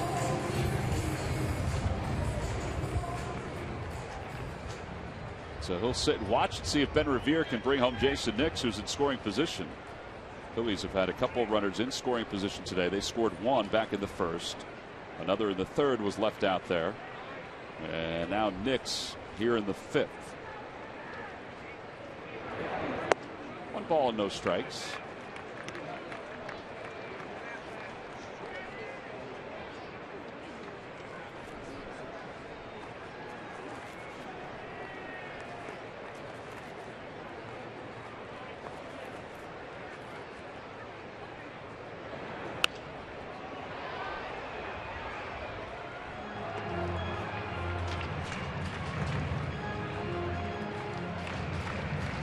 On the Toyota Major League scoreboard, the Marlins have defeated the Dodgers 5-4. Jeff Baker, a walk-off RBI double. Giancarlo Stanton, who leads the National League in home runs and RBIs, 10 home runs, 36 RBIs, had 2 homers today and 3 runs batted in. Now that guy makes a lot of ballparks seem very small. Yes, he does. My question is, and I can't understand, is that he's the guy on that team that can beat you at any time in the game. How do you let him hit 2 home runs? Pitch around him. I mean, very aggressive hitter. He doesn't need the ball right down the middle to hit home runs. Your point's well taken. That ball is slapped the other way, and Franzen thought about the tag, and he throws out Revere. Side is retired. Phillies won't have to worry about Giancarlo Stanton for a few weeks. Today, they're worried about this 1-run lead as we go to the top of the 6th.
Taking the field with confidence in 2014.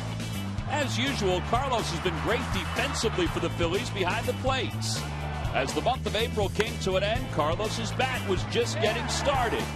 Balls are flying off his bat for average, and extra base hits are coming in bunches, including 6 during the series in LA alone. His efforts earned him National League Player of the Week honors, and they're brought to you by Independence Blue Cross. Live fearless. Oh, what celebration of Mom wouldn't be complete without Phoebe falling off the ATV? She did in between innings. The Fanatic was dancing and presenting his mom, Phoebe, with a rose.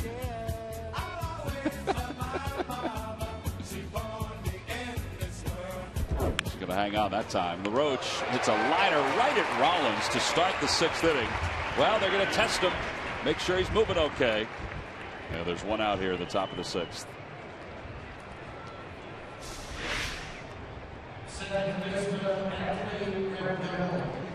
Boy, that's one big change in the game.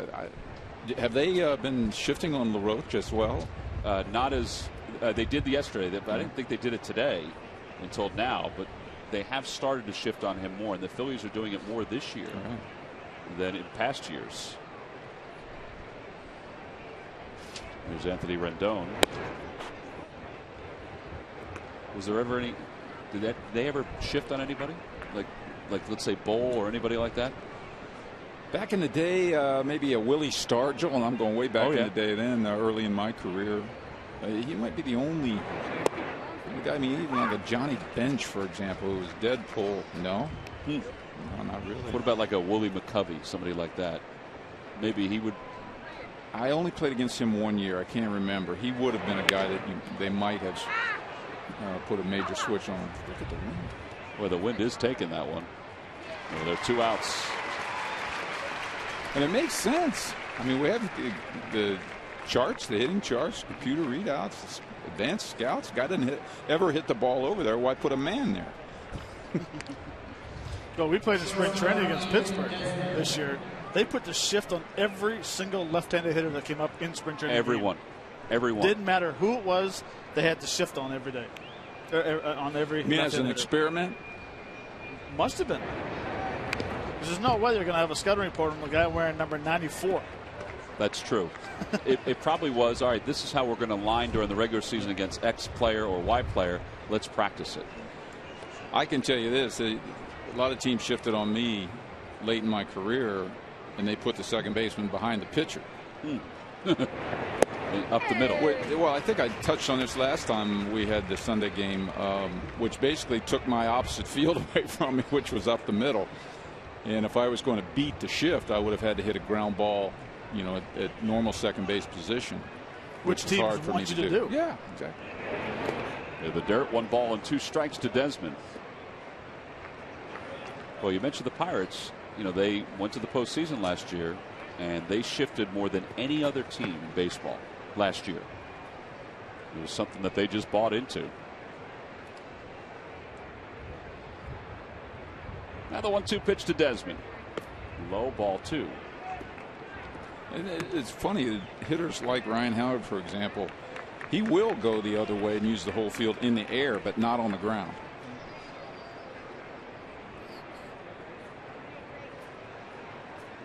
Jim Thome was another guy they used to shift on all the time.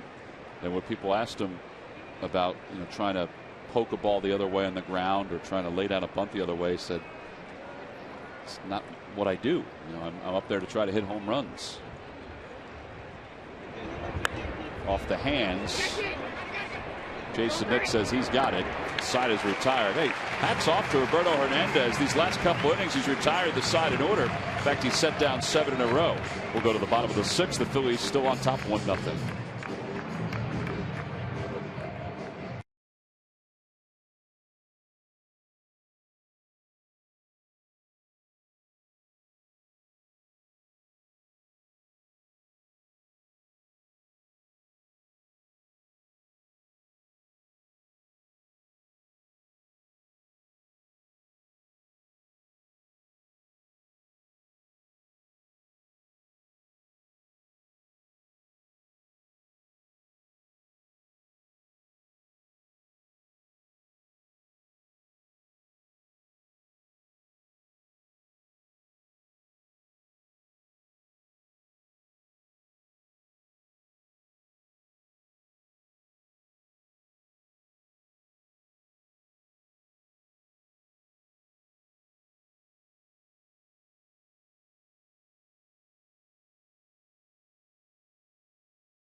Phillies baseball is brought to you by AT&T, mobilizing your world. By Dodge. Visit Dodge.com or your local dealer today. By Xfinity, your home for the most live sports. And by Budweiser. Here's to Budweiser. Here's to baseball. Well, we've had a good day of baseball here. It's somewhat of a pitcher's duel.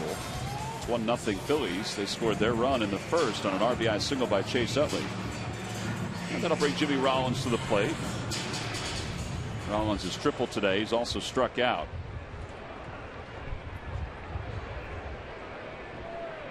Yeah, the first pitch is over.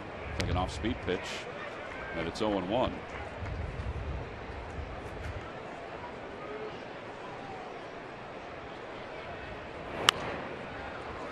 Two. Oh, Mike, we mentioned in the outset that eventually Jimmy will pass you for most hits in the franchise. That's a good thing, right? Sure, to be able to do it. For me, I'd rather see him pass me and runs scored. And he's not too far off. I was looking at the all-time leaders, Phillies, earlier today. It's another one he'll pass me. Yep. Pulls that one toward left. Push it down. Coming in, and he makes a diving stab, and he reels it in. I thought the wind was going to push that down. Former Gold Glove winner out in the outfield as a center fielder. They did a good job of attacking that ball as soon as it came off Jimmy's bat. Reading that he got jammed on it, made it a very nice, I guess not a shoestring catch, but a sliding backhand catch. You like that? And here's Chase Utley. Utley singled home the only run that was back in the first. He also popped out to short. And he takes inside 1-0.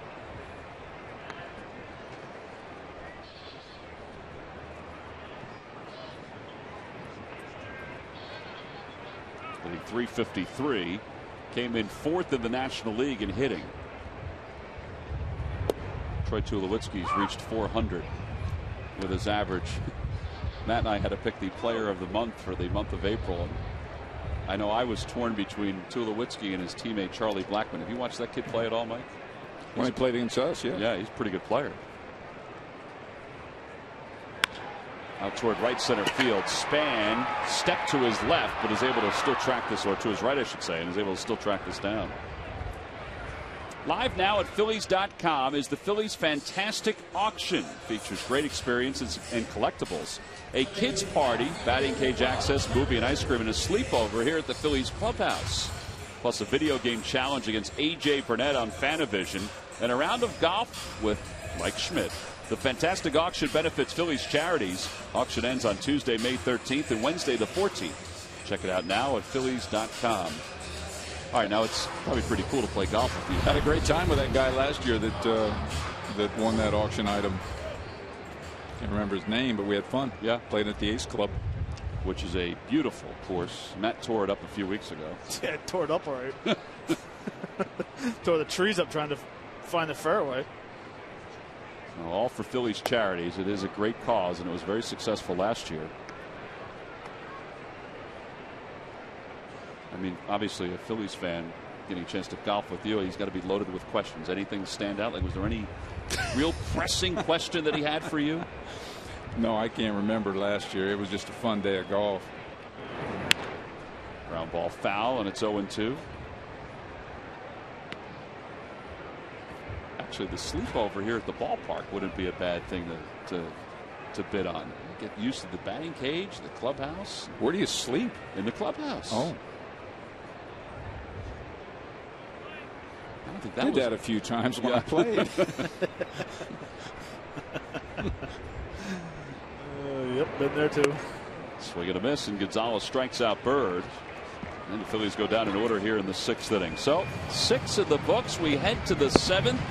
Tight ball game. Phillies and the Nats.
Time now for your local Honda dealers game summary. The Phillies lead at 1-0 on an RBI single by Chase Utley back in the first. Other than that, it's been about Gio Gonzalez and Roberto Hernandez.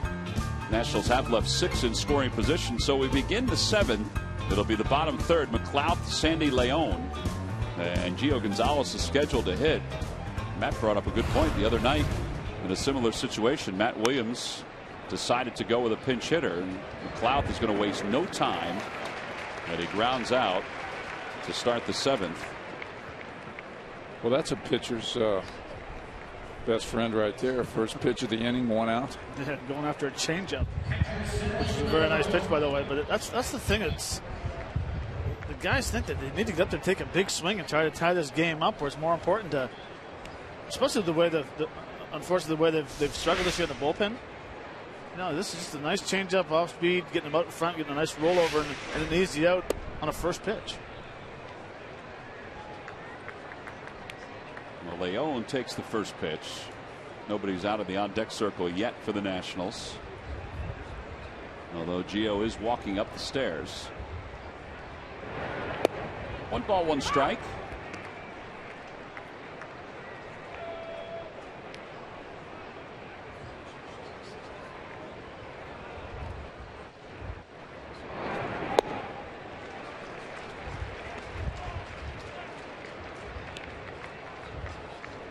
Now, the other day when they pinch hit for Strasburg, there was a runner on base.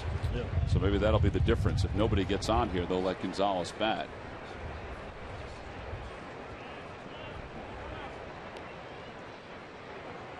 Time is called. You see that the other night when Cliff Lee threw and Denard Span was. Yes, I did. Yes, I did. Would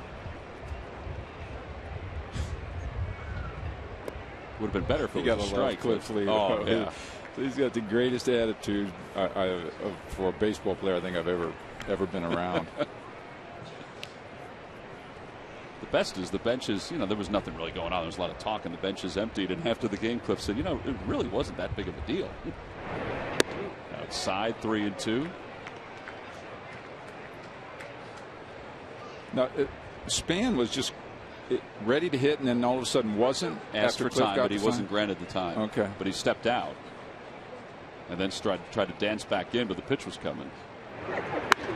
And a liner out toward right. Here comes Marlon Byrd. He makes the sliding grab. 2 outs.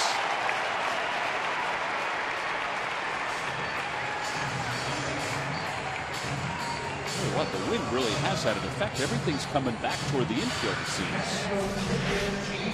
I think he made a tremendous jump on this, knowing it was a fastball low, hooked the right field, and he kept his eye on the ball the whole way and made a nice sliding catch.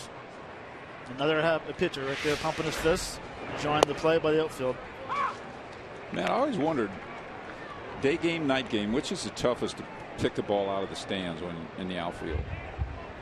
It comes off the bat. Well, it's usually day games, and it's just because so many people wear light colored shirts.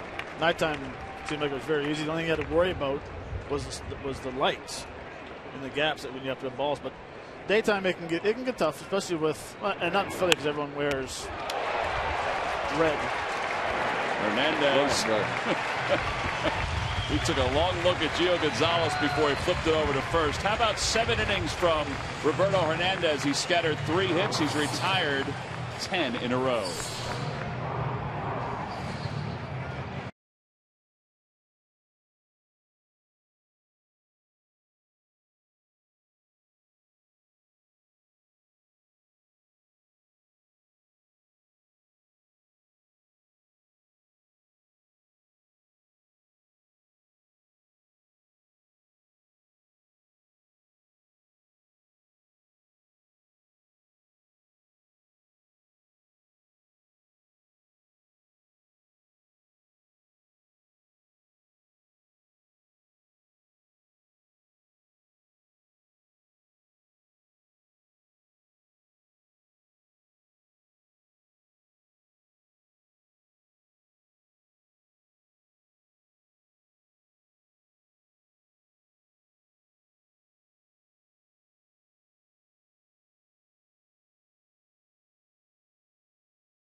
Mayberry due up.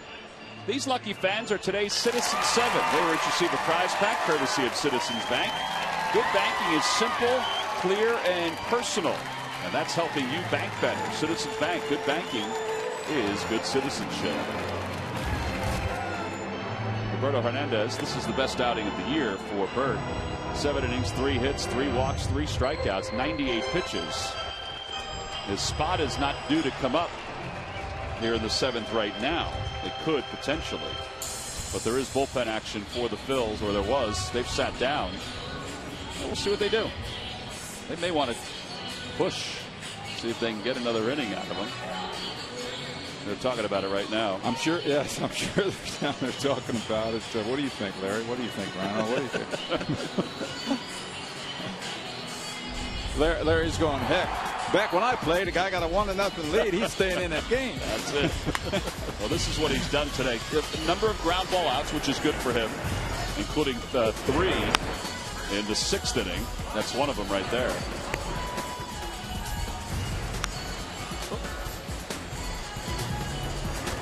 He's only thrown 28 pitches the last 3 innings.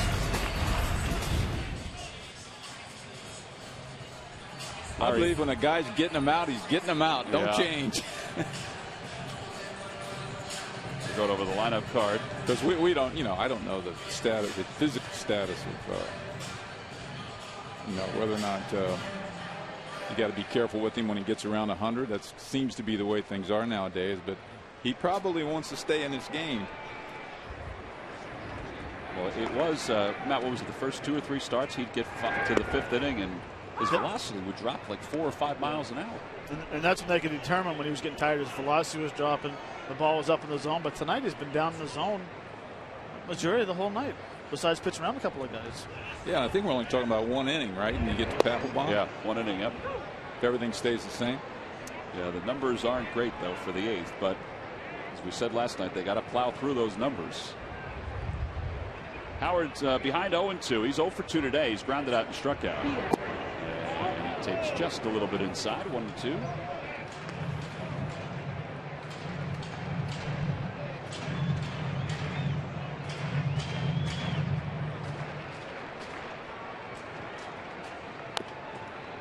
Howard batting 5th today.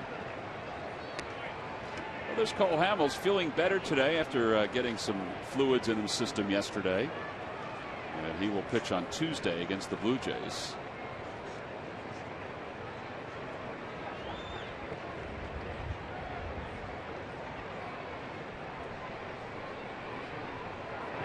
Ooh.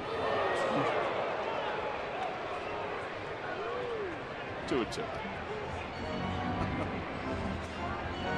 All right, there's the phone call.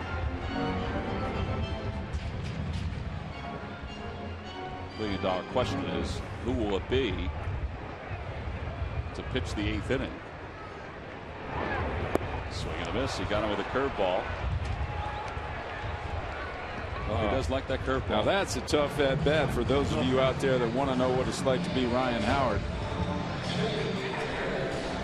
Especially getting one about 92 miles an hour right under your chin. Yeah, right by your face. And then all of a sudden you see this big curveball drop back and just dropping a curveball off the table.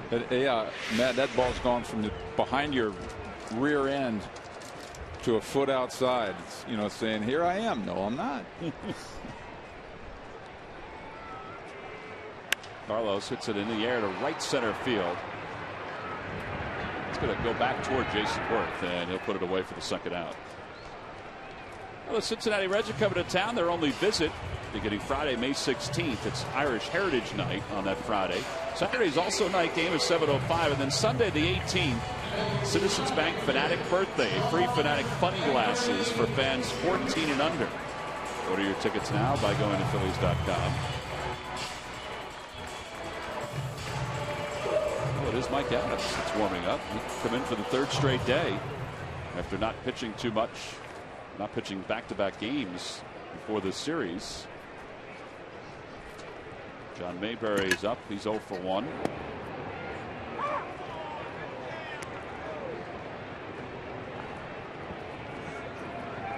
It really is amazing in today's game the importance of the bullpen. I mean, I played, sure, a good bullpen was a big part of having a really good team. But nowadays, with the 100-pitch count and the 5-6 inning starters, specialists for the 7th, the 8th, the 9th, you don't have a quality bullpen, you can forget it.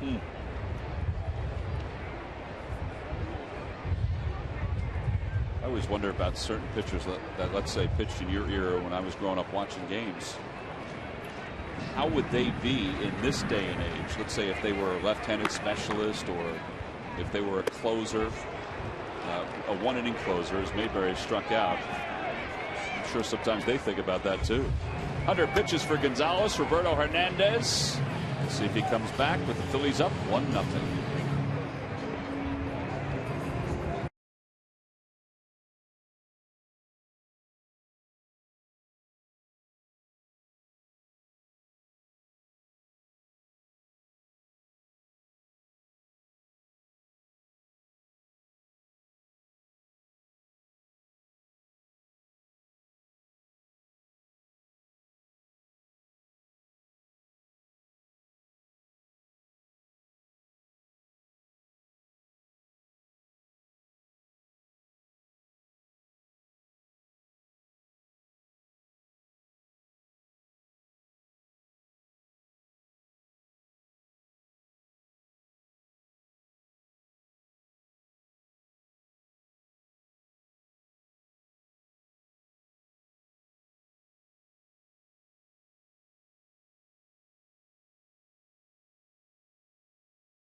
Valley Honda. Visit your local Delaware Valley Honda dealer or shophonda.com.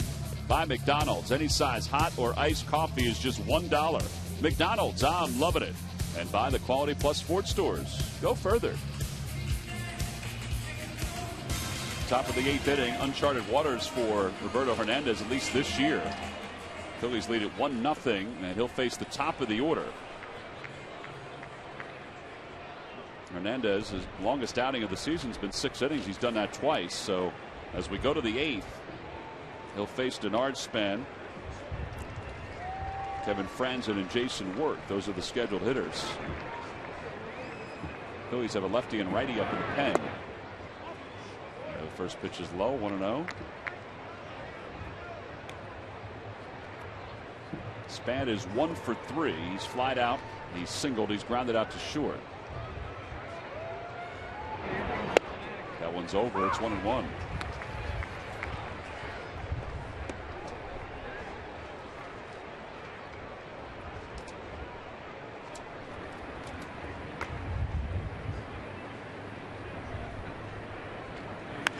To the right side, and Utley can't get to it. He was shaded toward the middle. So that's the first hit for the Nationals since Span singled in the 3rd. Now the leadoff batter is aboard.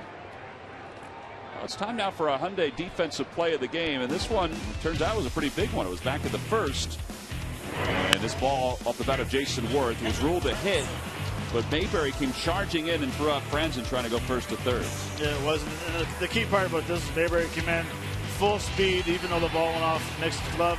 Came up, made a strong throw to 3rd base. You got Franzen at 3rd base on a nice throw. Brought to you by your local Hyundai dealers.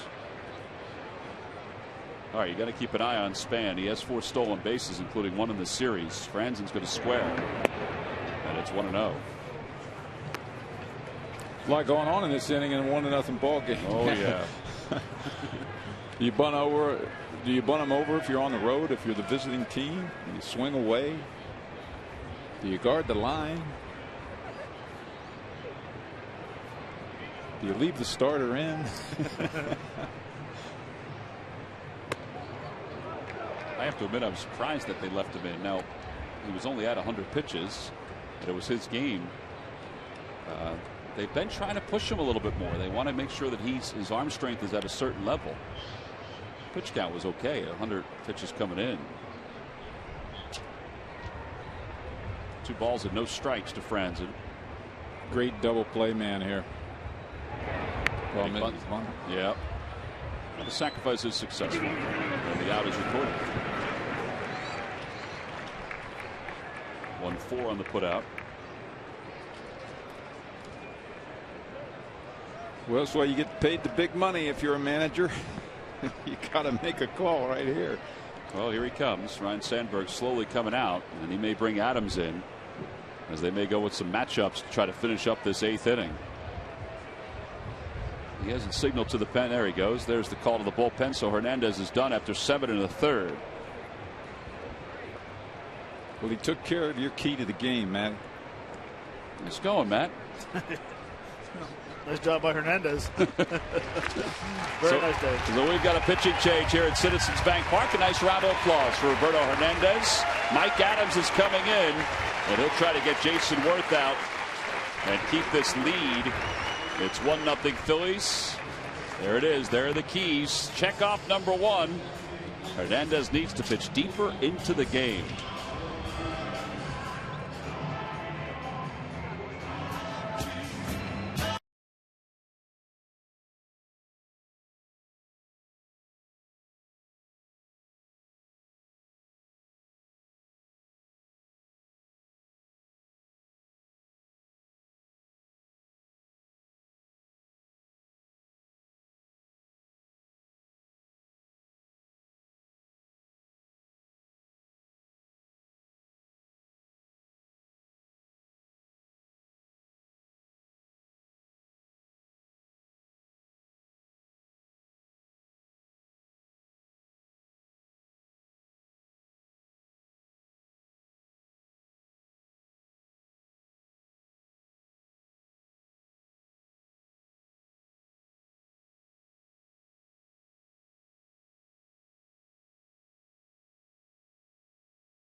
Talk about the upcoming Phils Blue Jays home game and the home series and the possible Eagles draft picks. Watch Philly Sports Talk presented by Comcast Business on Comcast Sportsnet. Well, it's 1-0 Phillies on top here, the top of the 8th inning with 1 out. Roberto Hernandez congratulated by his teammates as he came into the dugout. 7 1/3, 3 walks, 3 strikeouts. Now the runner at second is his responsibility. And in this day and age, that's a pretty good day's work right there for your starting pitcher.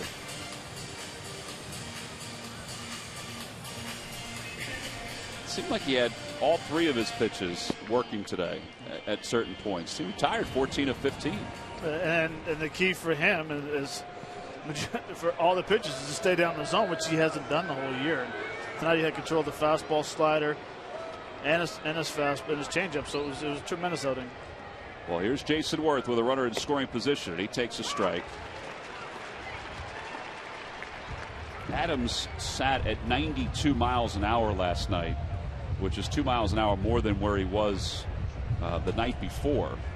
And Ryan Sandberg said it made a world of difference that he had such good life on his fastball.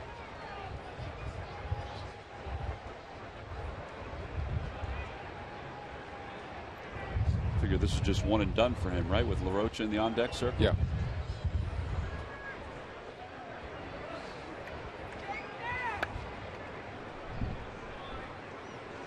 Lefty Bastardo in the pen.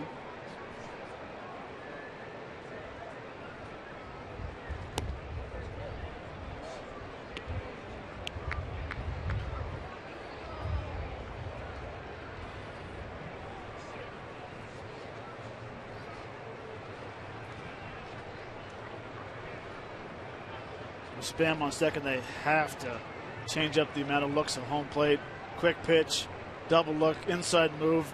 Don't give him a chance to steal third base. It was this same setup the other night with Adams in the game. And Span swiped third.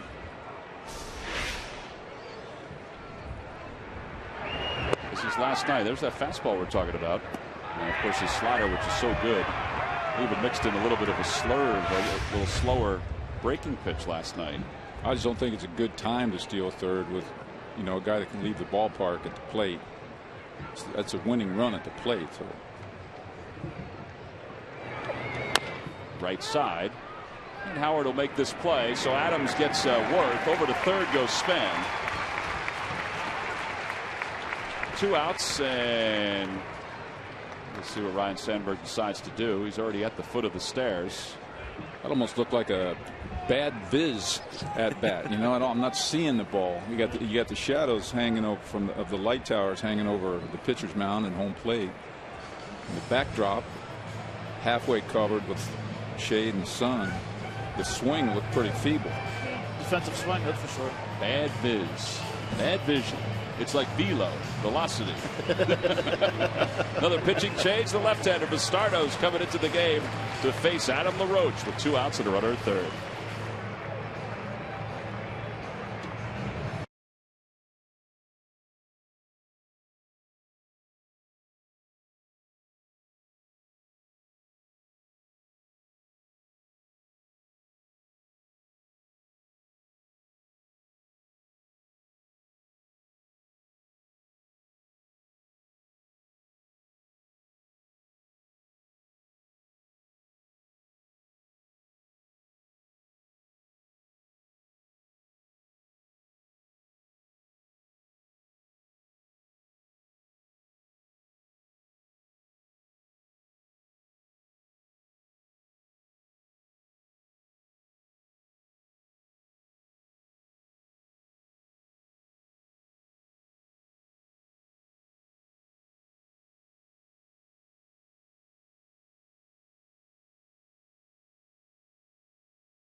For third, that guy right there taking his swings is due up for the Nationals.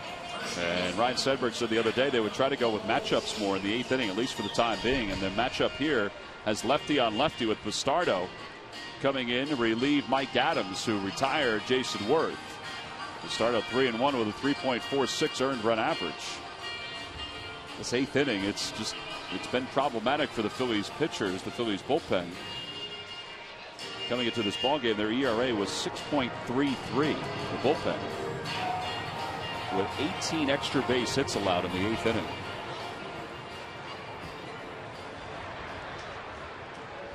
LaRoche today is 0 for 2 with a walk. He walked his first time up. See, I'd be screaming, watch your first pitch, watch your first fastball. But using the situation when you bring a left-hander into the bullpen facing lefty, it's using off speed. Well, that's a one pitch that he can do some damage with. Starts him off with a pitch inside. I guess that was they call it a slider, but it didn't really slide. Yeah, it's almost like a changeup.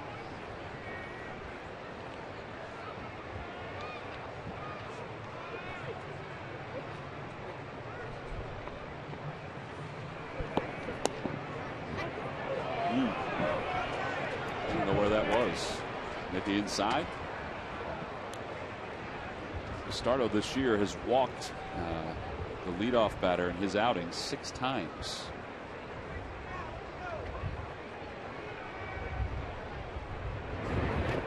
And now it's 3-0.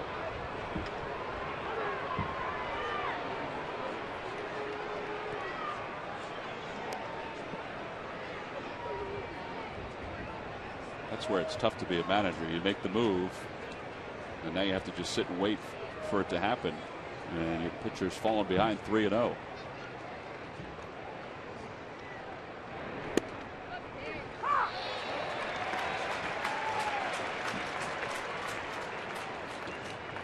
By the way, on that 2-0 pitch, very nice block by Chooch at home plate. Yeah.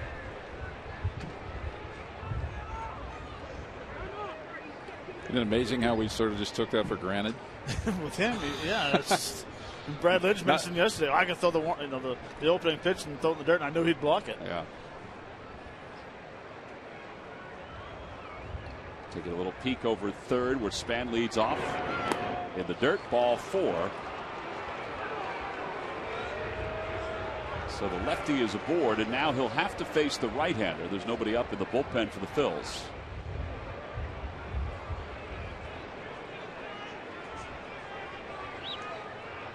It's Anthony Rendon. They're going to pinch run for LaRoche, I would think. He's had that quad issue. You hate to take his glove out of the game if you're the Nationals, but so Souza's going to come on to pinch run for him. It was interesting how he hurt his quad. He was taking a ground ball hit him in the quad, and a knot formed in his quad, and then as he started running more, it tightened up and ended up pulling it some. Oh, really? Yeah, so it wasn't by it was actually by a ground ball from a huge bruise or a big knot he ended up having on this. Well, Rendon 0 for 3 today. He tied the game up the other night, and he swings and misses the first pitch, 92 on that fastball, and it's 0-1. A little gas on that fastball.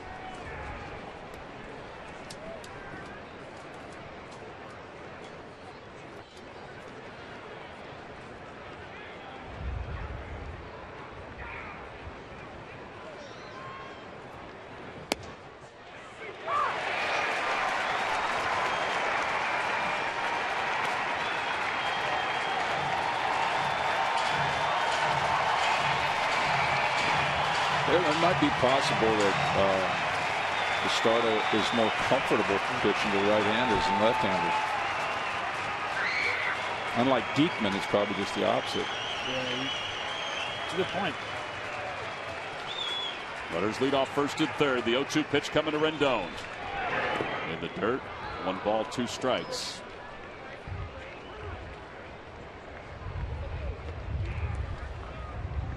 Chooch again blocks the ball in the dirt, keeps the game 1-0. Can't say enough about it. Game, we take catchers for granted, as I said before, but he worked Hernandez through that whole ball game. He's the one calling the pitches.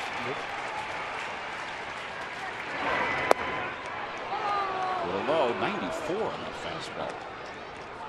Hasn't thrown 94 since his rookie year. 2-2. Well, they did say that slide step, for some reason, he has more on his fastball than if he has that big leg kick.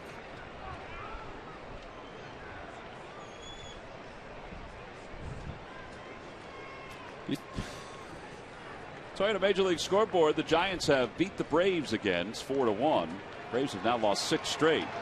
So if Phillies can hang on and win, they'd be a game and a half out. Right now they sit basically 2 games out. Look at that. Now, if it's that way in September, it's going to be a heck of a race. Here the Phillies up 1-0. Count is 2 balls and 2 strikes to Rendon. Runners on first and third, and the pitch. And a called strike 3. Surprised him with one on the outside part of the plate. And the side is retired. Motion from Carlos Ruiz. Roberto Hernandez certainly likes it. He's the pitcher of record right now on the winning side. And the Phillies throw a goose egg up in the 8th inning. Look at the reaction from the bench. Mike Adams right on the rail. Yep. No runs. 1 hit. 2 men left. Antonio Bastardo. Some black on the outside part of the plate. The starting pitcher liked it. So did everybody else. It's 1-0 Phils as we go to the bottom of the 8th.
Phillies, and it'll be Jason Nix. It looks like Tony Gwynn, and then the top of the order for the Phils against Gio Gonzalez, who takes the first pitch and throws it outside. It's 1 ball and no strikes. There's Papelbon.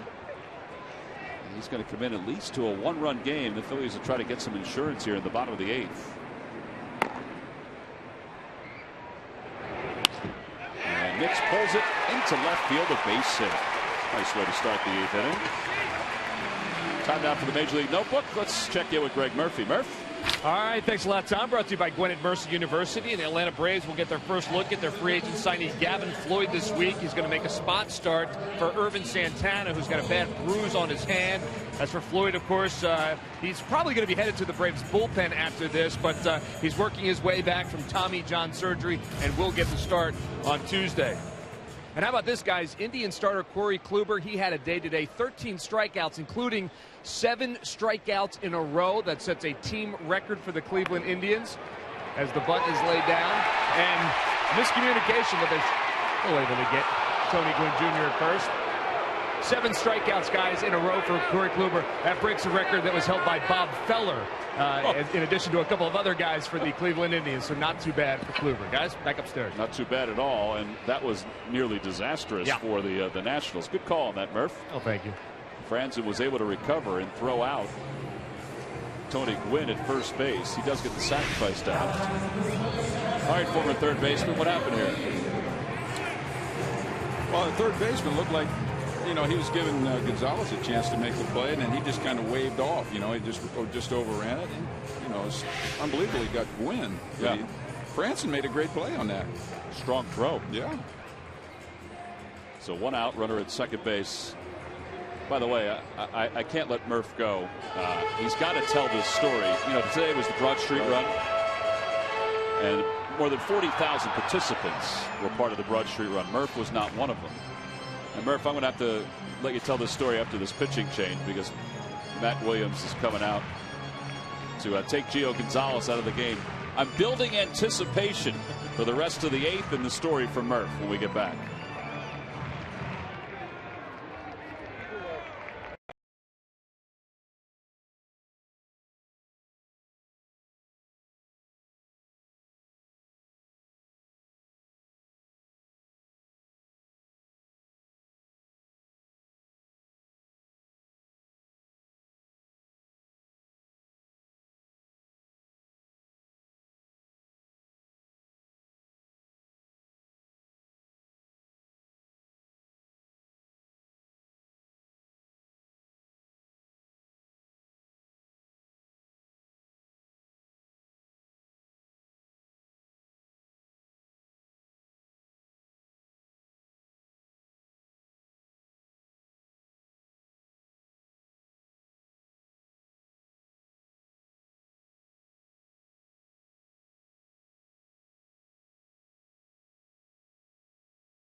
New pitcher for the Nationals. We'll tell you about him in a second. But first, we want to let you know about our Coors Light Cold Hard Facts.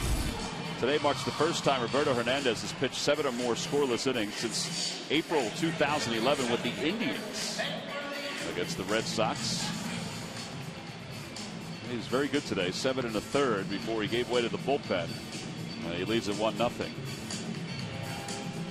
So Jerry Blevins will take over for the Nationals. Blevins in his second game of this series.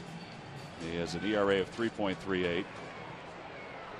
And Ben Revere is due up.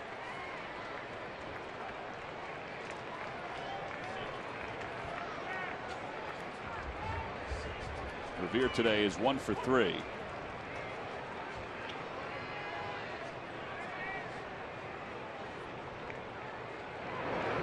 And he takes on the inside corner. It's 0-1. All right, Murph, let's finish this story because it's a funny story.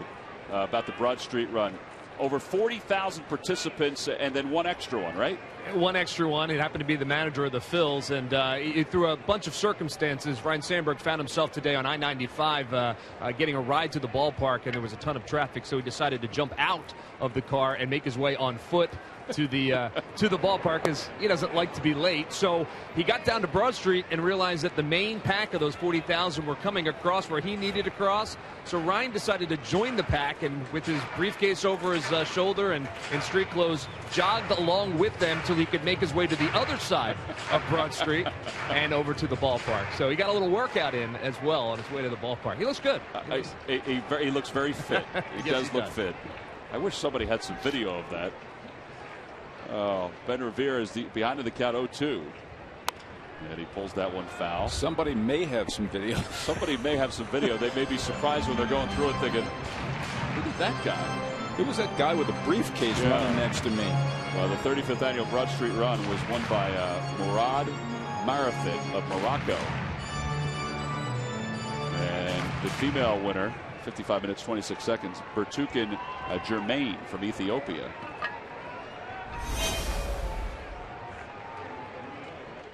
Nowhere in that is Ryne Sandberg's name. Oh, chopper off the plate. Levens high in the air is able to corral it. And there are 2 outs. Over to third goes Nix. Inches away from getting a hit out of that one.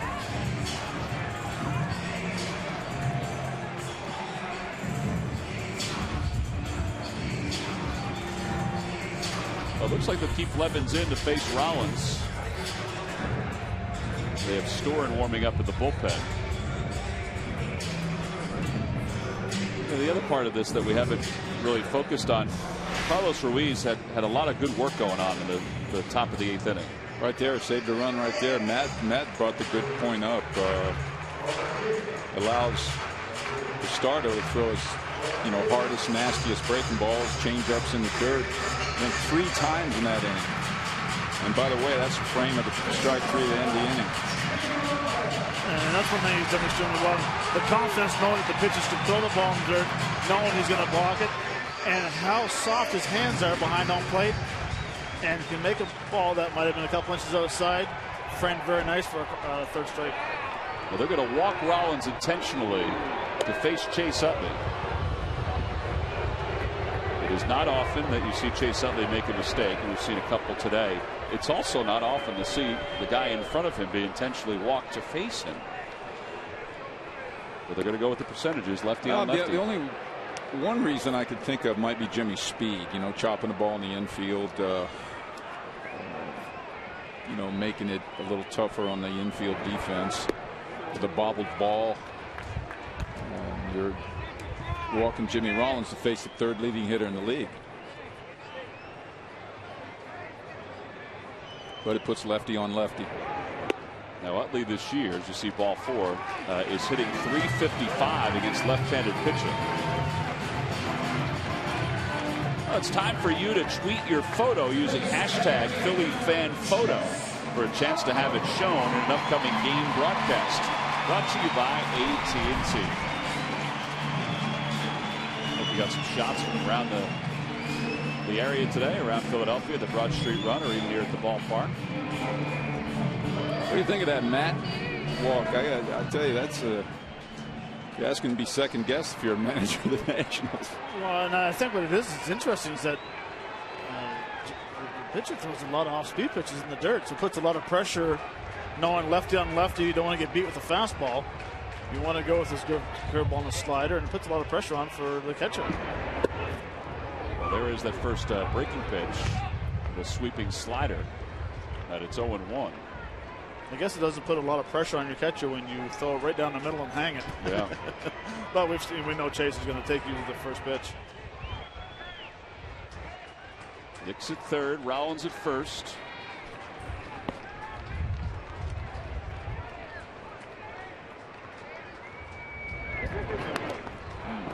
Oh, 0-2. Cutter was in the mid-80s. That curveball is at 73. This is also a situation, 1st and 3rd, 2 outs. If Jimmy decides to try to steal second base, the infielders won't even think about going over to cover second base. They'll give him the second base standing up and worry about getting the hitter right. But to that point, it wouldn't be a very wise play to open up the hole or to to close the hole at first base with a ground ball to the first base side. Now it's a base hit. Utley calls time because a very large plastic bag came floating across the diamond and floated across his sight lines. The point's well taken that they would not cover, but I imagine they would have the hold on Rollins right now. Well, and also, and I would agree with 100% with you. There's that base coming in and chases like, oh, timeout. And we've seen it last night 4 times. At least 3 times with Jimmy hitting with Tony Gwynn at first base, hitting that hold. Utley does have a base hit today against Gio Gonzalez, this lefty starter. It's no balls and 2 strikes. Blevins delivers. And he pops it up. They own off with the mask. That'll be back into the crowd.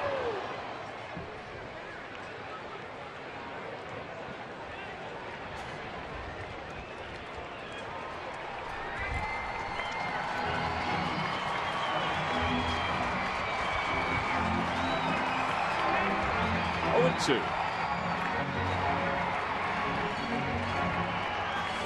Matt, do you have a pitch as a left-handed hitter that you're guarding against here? That hard slider. As a lefty, I don't mind the curveball. 2-seamer is very hard for a left-handed hit as well, but it's the slider that usually got me most of the time.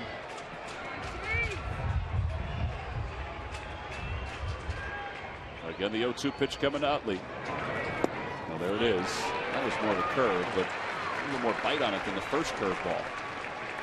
That's what they're yelling out of the dugout. Great take. It's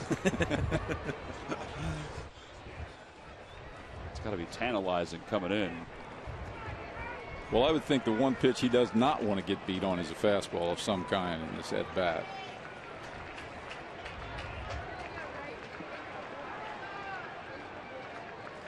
And he got him with a curveball. Utley is struck out. Side is retired. The Phillies leave a couple, including a runner over at third. So it sets up the top of the 9th inning. And here comes Jonathan Papelbon, the 1-run game.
Finale between the Phils and the Nationals. Pure Auto Insurance presents Phillies Post-Game Live, and it's coming up right after the ball game.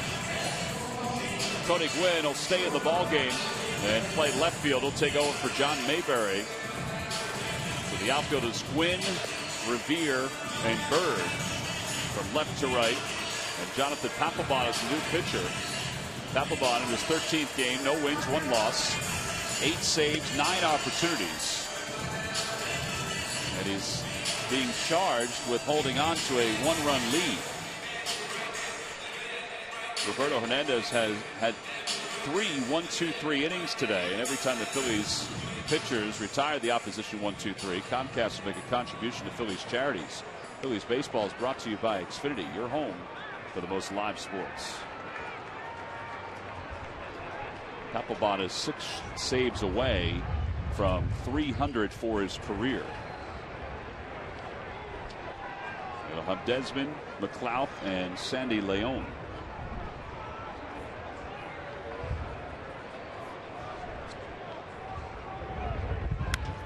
First pitch is hit in the air to right field. The wind is taking it every which way. And there's one away. Well, the wind, as we said, is going across the field from left to right. I mean, that made it a little bit more of a challenge right there. I mean, there's papers blowing all over the place. That's it's blowing. It's got to be blowing 20, 25 right now out of the north. Well, Danny Espinosa is going to pinch hit for Nate McLeod.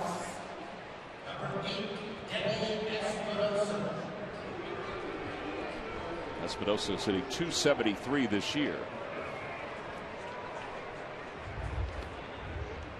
Matt, I don't think we've seen a one pitch out from Papelbon this year. That pretty helpful right there. Yeah, it is, and which is very small. I mean, it's 1-0 game. You don't want to lose your aggressiveness. You figure if he's coming in with a fastball, go ahead. But I agree, we haven't seen that this year. First pitch fastball outside, 1-0.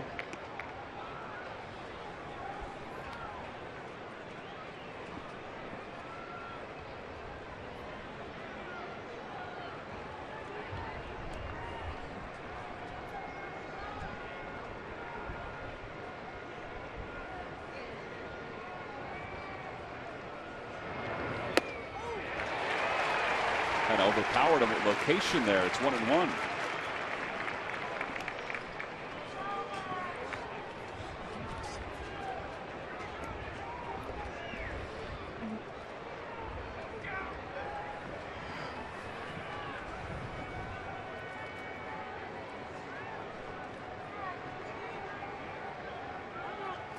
And now time is called.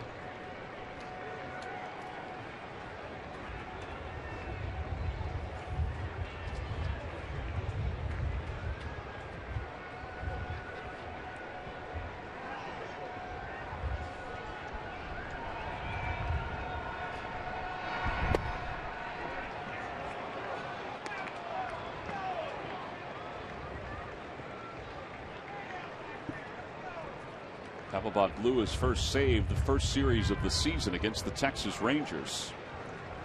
Since that time, he's closed out 8 opportunities, trying to close out the second 1-0 win of the year for the Phils. There are wrappers blowing everywhere. I think the dust is kicking up a little bit around home plate and getting in their eyes. The thing you need are your eyes. Need your eyes. Check swing, now 3-1. That was the splitter from Papelbon. There's Sandy Leon, the catcher. Espinosa has a hard uppercut swing, as we saw in the second pitch. The fastball up, he missed it by a foot. I don't like see them speeding up his bat with off-speed pitches down in the strike zone.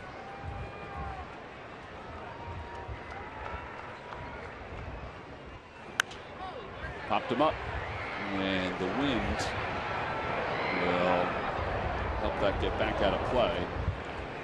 And it's 3-2. Winds are at 21 miles an hour right now, with gusts up over 30 miles an hour. Impressive. You called what, 20? How about that? Gotta have a feel, boys. I just came from the Bahamas in a fishing tournament. It was 90 degrees down there, and the wind was blowing 20, 25, so I got a sense for the flag. Did you win the tournament? No, I hosted it. I wasn't in it. All right, so 3-2 now to Espinosa. And the pitch from Papelbon. This one will stay in play right around the mound. Watch this win. This is going to be a challenge. Howard is there and makes the catch. 2 outs. That might be play of the game. Wow. I mean, we lost it when it went above the stadium, but watching where we lost it going above the stadium and then where it came down.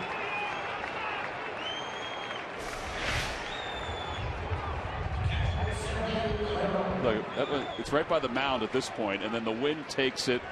They're all coming toward the mounds. This is where Howard starts. A little too quick, but it was amazing how all of a sudden it almost started. It almost finished where he started. Basically, he back towards the line, almost ended up being a foul ball. Matt, nice circles, too, that was by the way. bad. That was a hair late.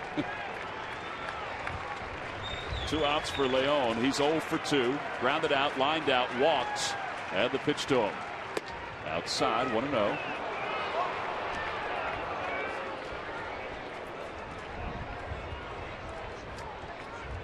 Zach Walters, who homered in last night's ball game, is out in the on-deck circle to pinch hit.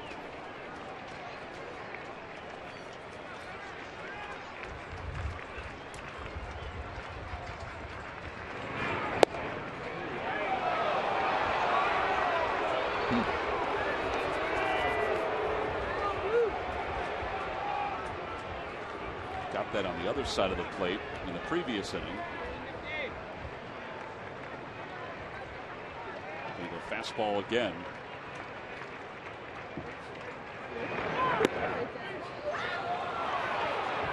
Oh, he ran the count to 3 balls against the last batter. He came back and got him. He did have a strike on the board when he reached 3 balls his last time.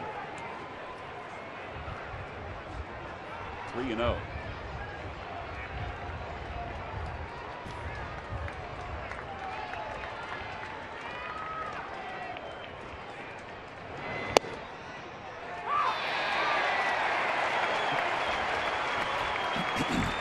Fans are into it today, 37,000 plus.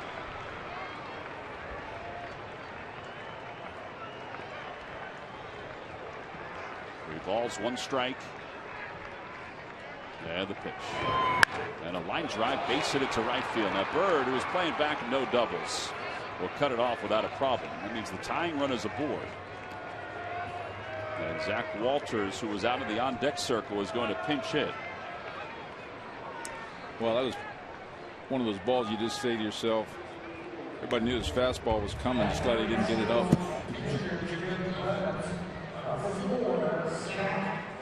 So now Walters, we said he homered in last night's ball game. He was batting right-handed.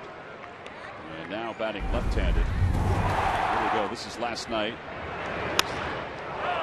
2-0 fastball from Hollins that he just took a nice, very easy swing of that fastball down and in. And as you said, it was the only thing he was looking for was someone yelling 4. Swing and a miss, 0-1. He was trying to give the Nationals the lead right there.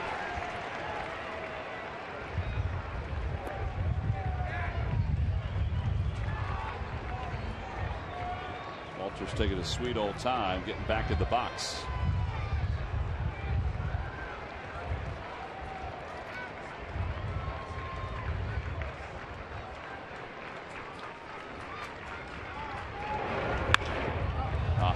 Fly ball to right field. The wind is going to take this one over toward the stands and out of play. That was a fly ball to right. It was. That would have been a can of corn. It was. He would have probably caught it, 10 yards in fair territory without the wind. Instead, Walters has new life. The count is 0-2. I was wondering about holding the runner on this situation, Matt. I think it's harder to steal if you don't know where the first baseman is behind you. You know what I mean? But I just like to see him able to cover more ground. In other words, if he was playing back, I don't think this guy would run if he wasn't holding him on. I don't think he would. But I think right now they're telling him hold him on, and then basically there's no second. Yeah, stay on the line when you're coming off. But I agree. He actually could go back at an angle as well. 0-2 pitch. And that one is just a bit high. Boy, we've seen some pitches today that were not as good as this one right here. That's a strike. I'll tell you what, back in the day, there'd be some screaming. I don't know if there's, you know what I mean? There'd be some showing up the umpire. Plus, you can't take that pitch if you're a hitter. Oh. 1 ball and 2 strikes. And the pitch again. And he golfs it deep down the right field line. It is foul. The wind giveth and the wind taketh away. Man.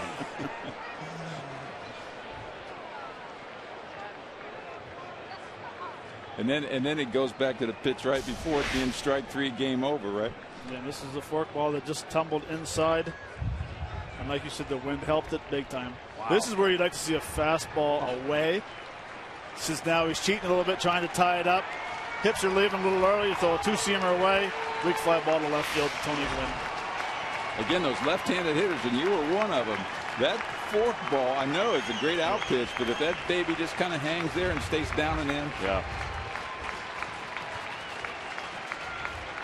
Ruiz with the pump of the fist. There we go. Fastball away. Let's see if he can put it together. The pitch. Swing and a miss. He got him. 93. And Papelbon records the save, and the Phillies for the second time this year pick up a 1-0 victory over the Washington Nationals. And we saw some pitching here this afternoon, not only by the starter, Roberto Hernandez, but also by the bullpen. Adams, Bastardo, and then Papelbon here in the 9th inning. You called it, Matt, fastball that he tried to get toward the outside part of the plate. And Zach Walters could not catch up. And the Phils are a game over 500 and a game and a half out of first place in the division. This is a beautiful pitch right here. Well, it is, and this is where left-hander's trying to tie the game up. He wants to hit that home run so bad, and all of a sudden he opens up a hair late and reacts because the fastball's a little late.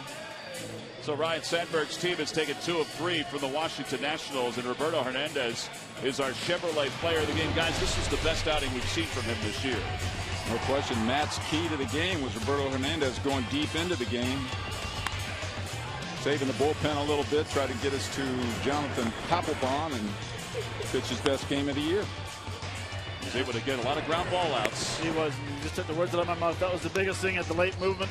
Kept the ball down the zone, allowed his defense to stay in rhythm the whole game, throwing strikes, and those guys are playing well. Well, we mentioned the bullpen did a heck of a job today, including Jonathan Papelbon earning his 9th save, and he's down on the field with Murph. Murph? All right, thanks a lot, Tom. Yep, save number 9 for this guy. 11 consecutive scoreless innings for you as well. Let's just talk about the job that the bullpen was able to do, getting their roles and doing their job today.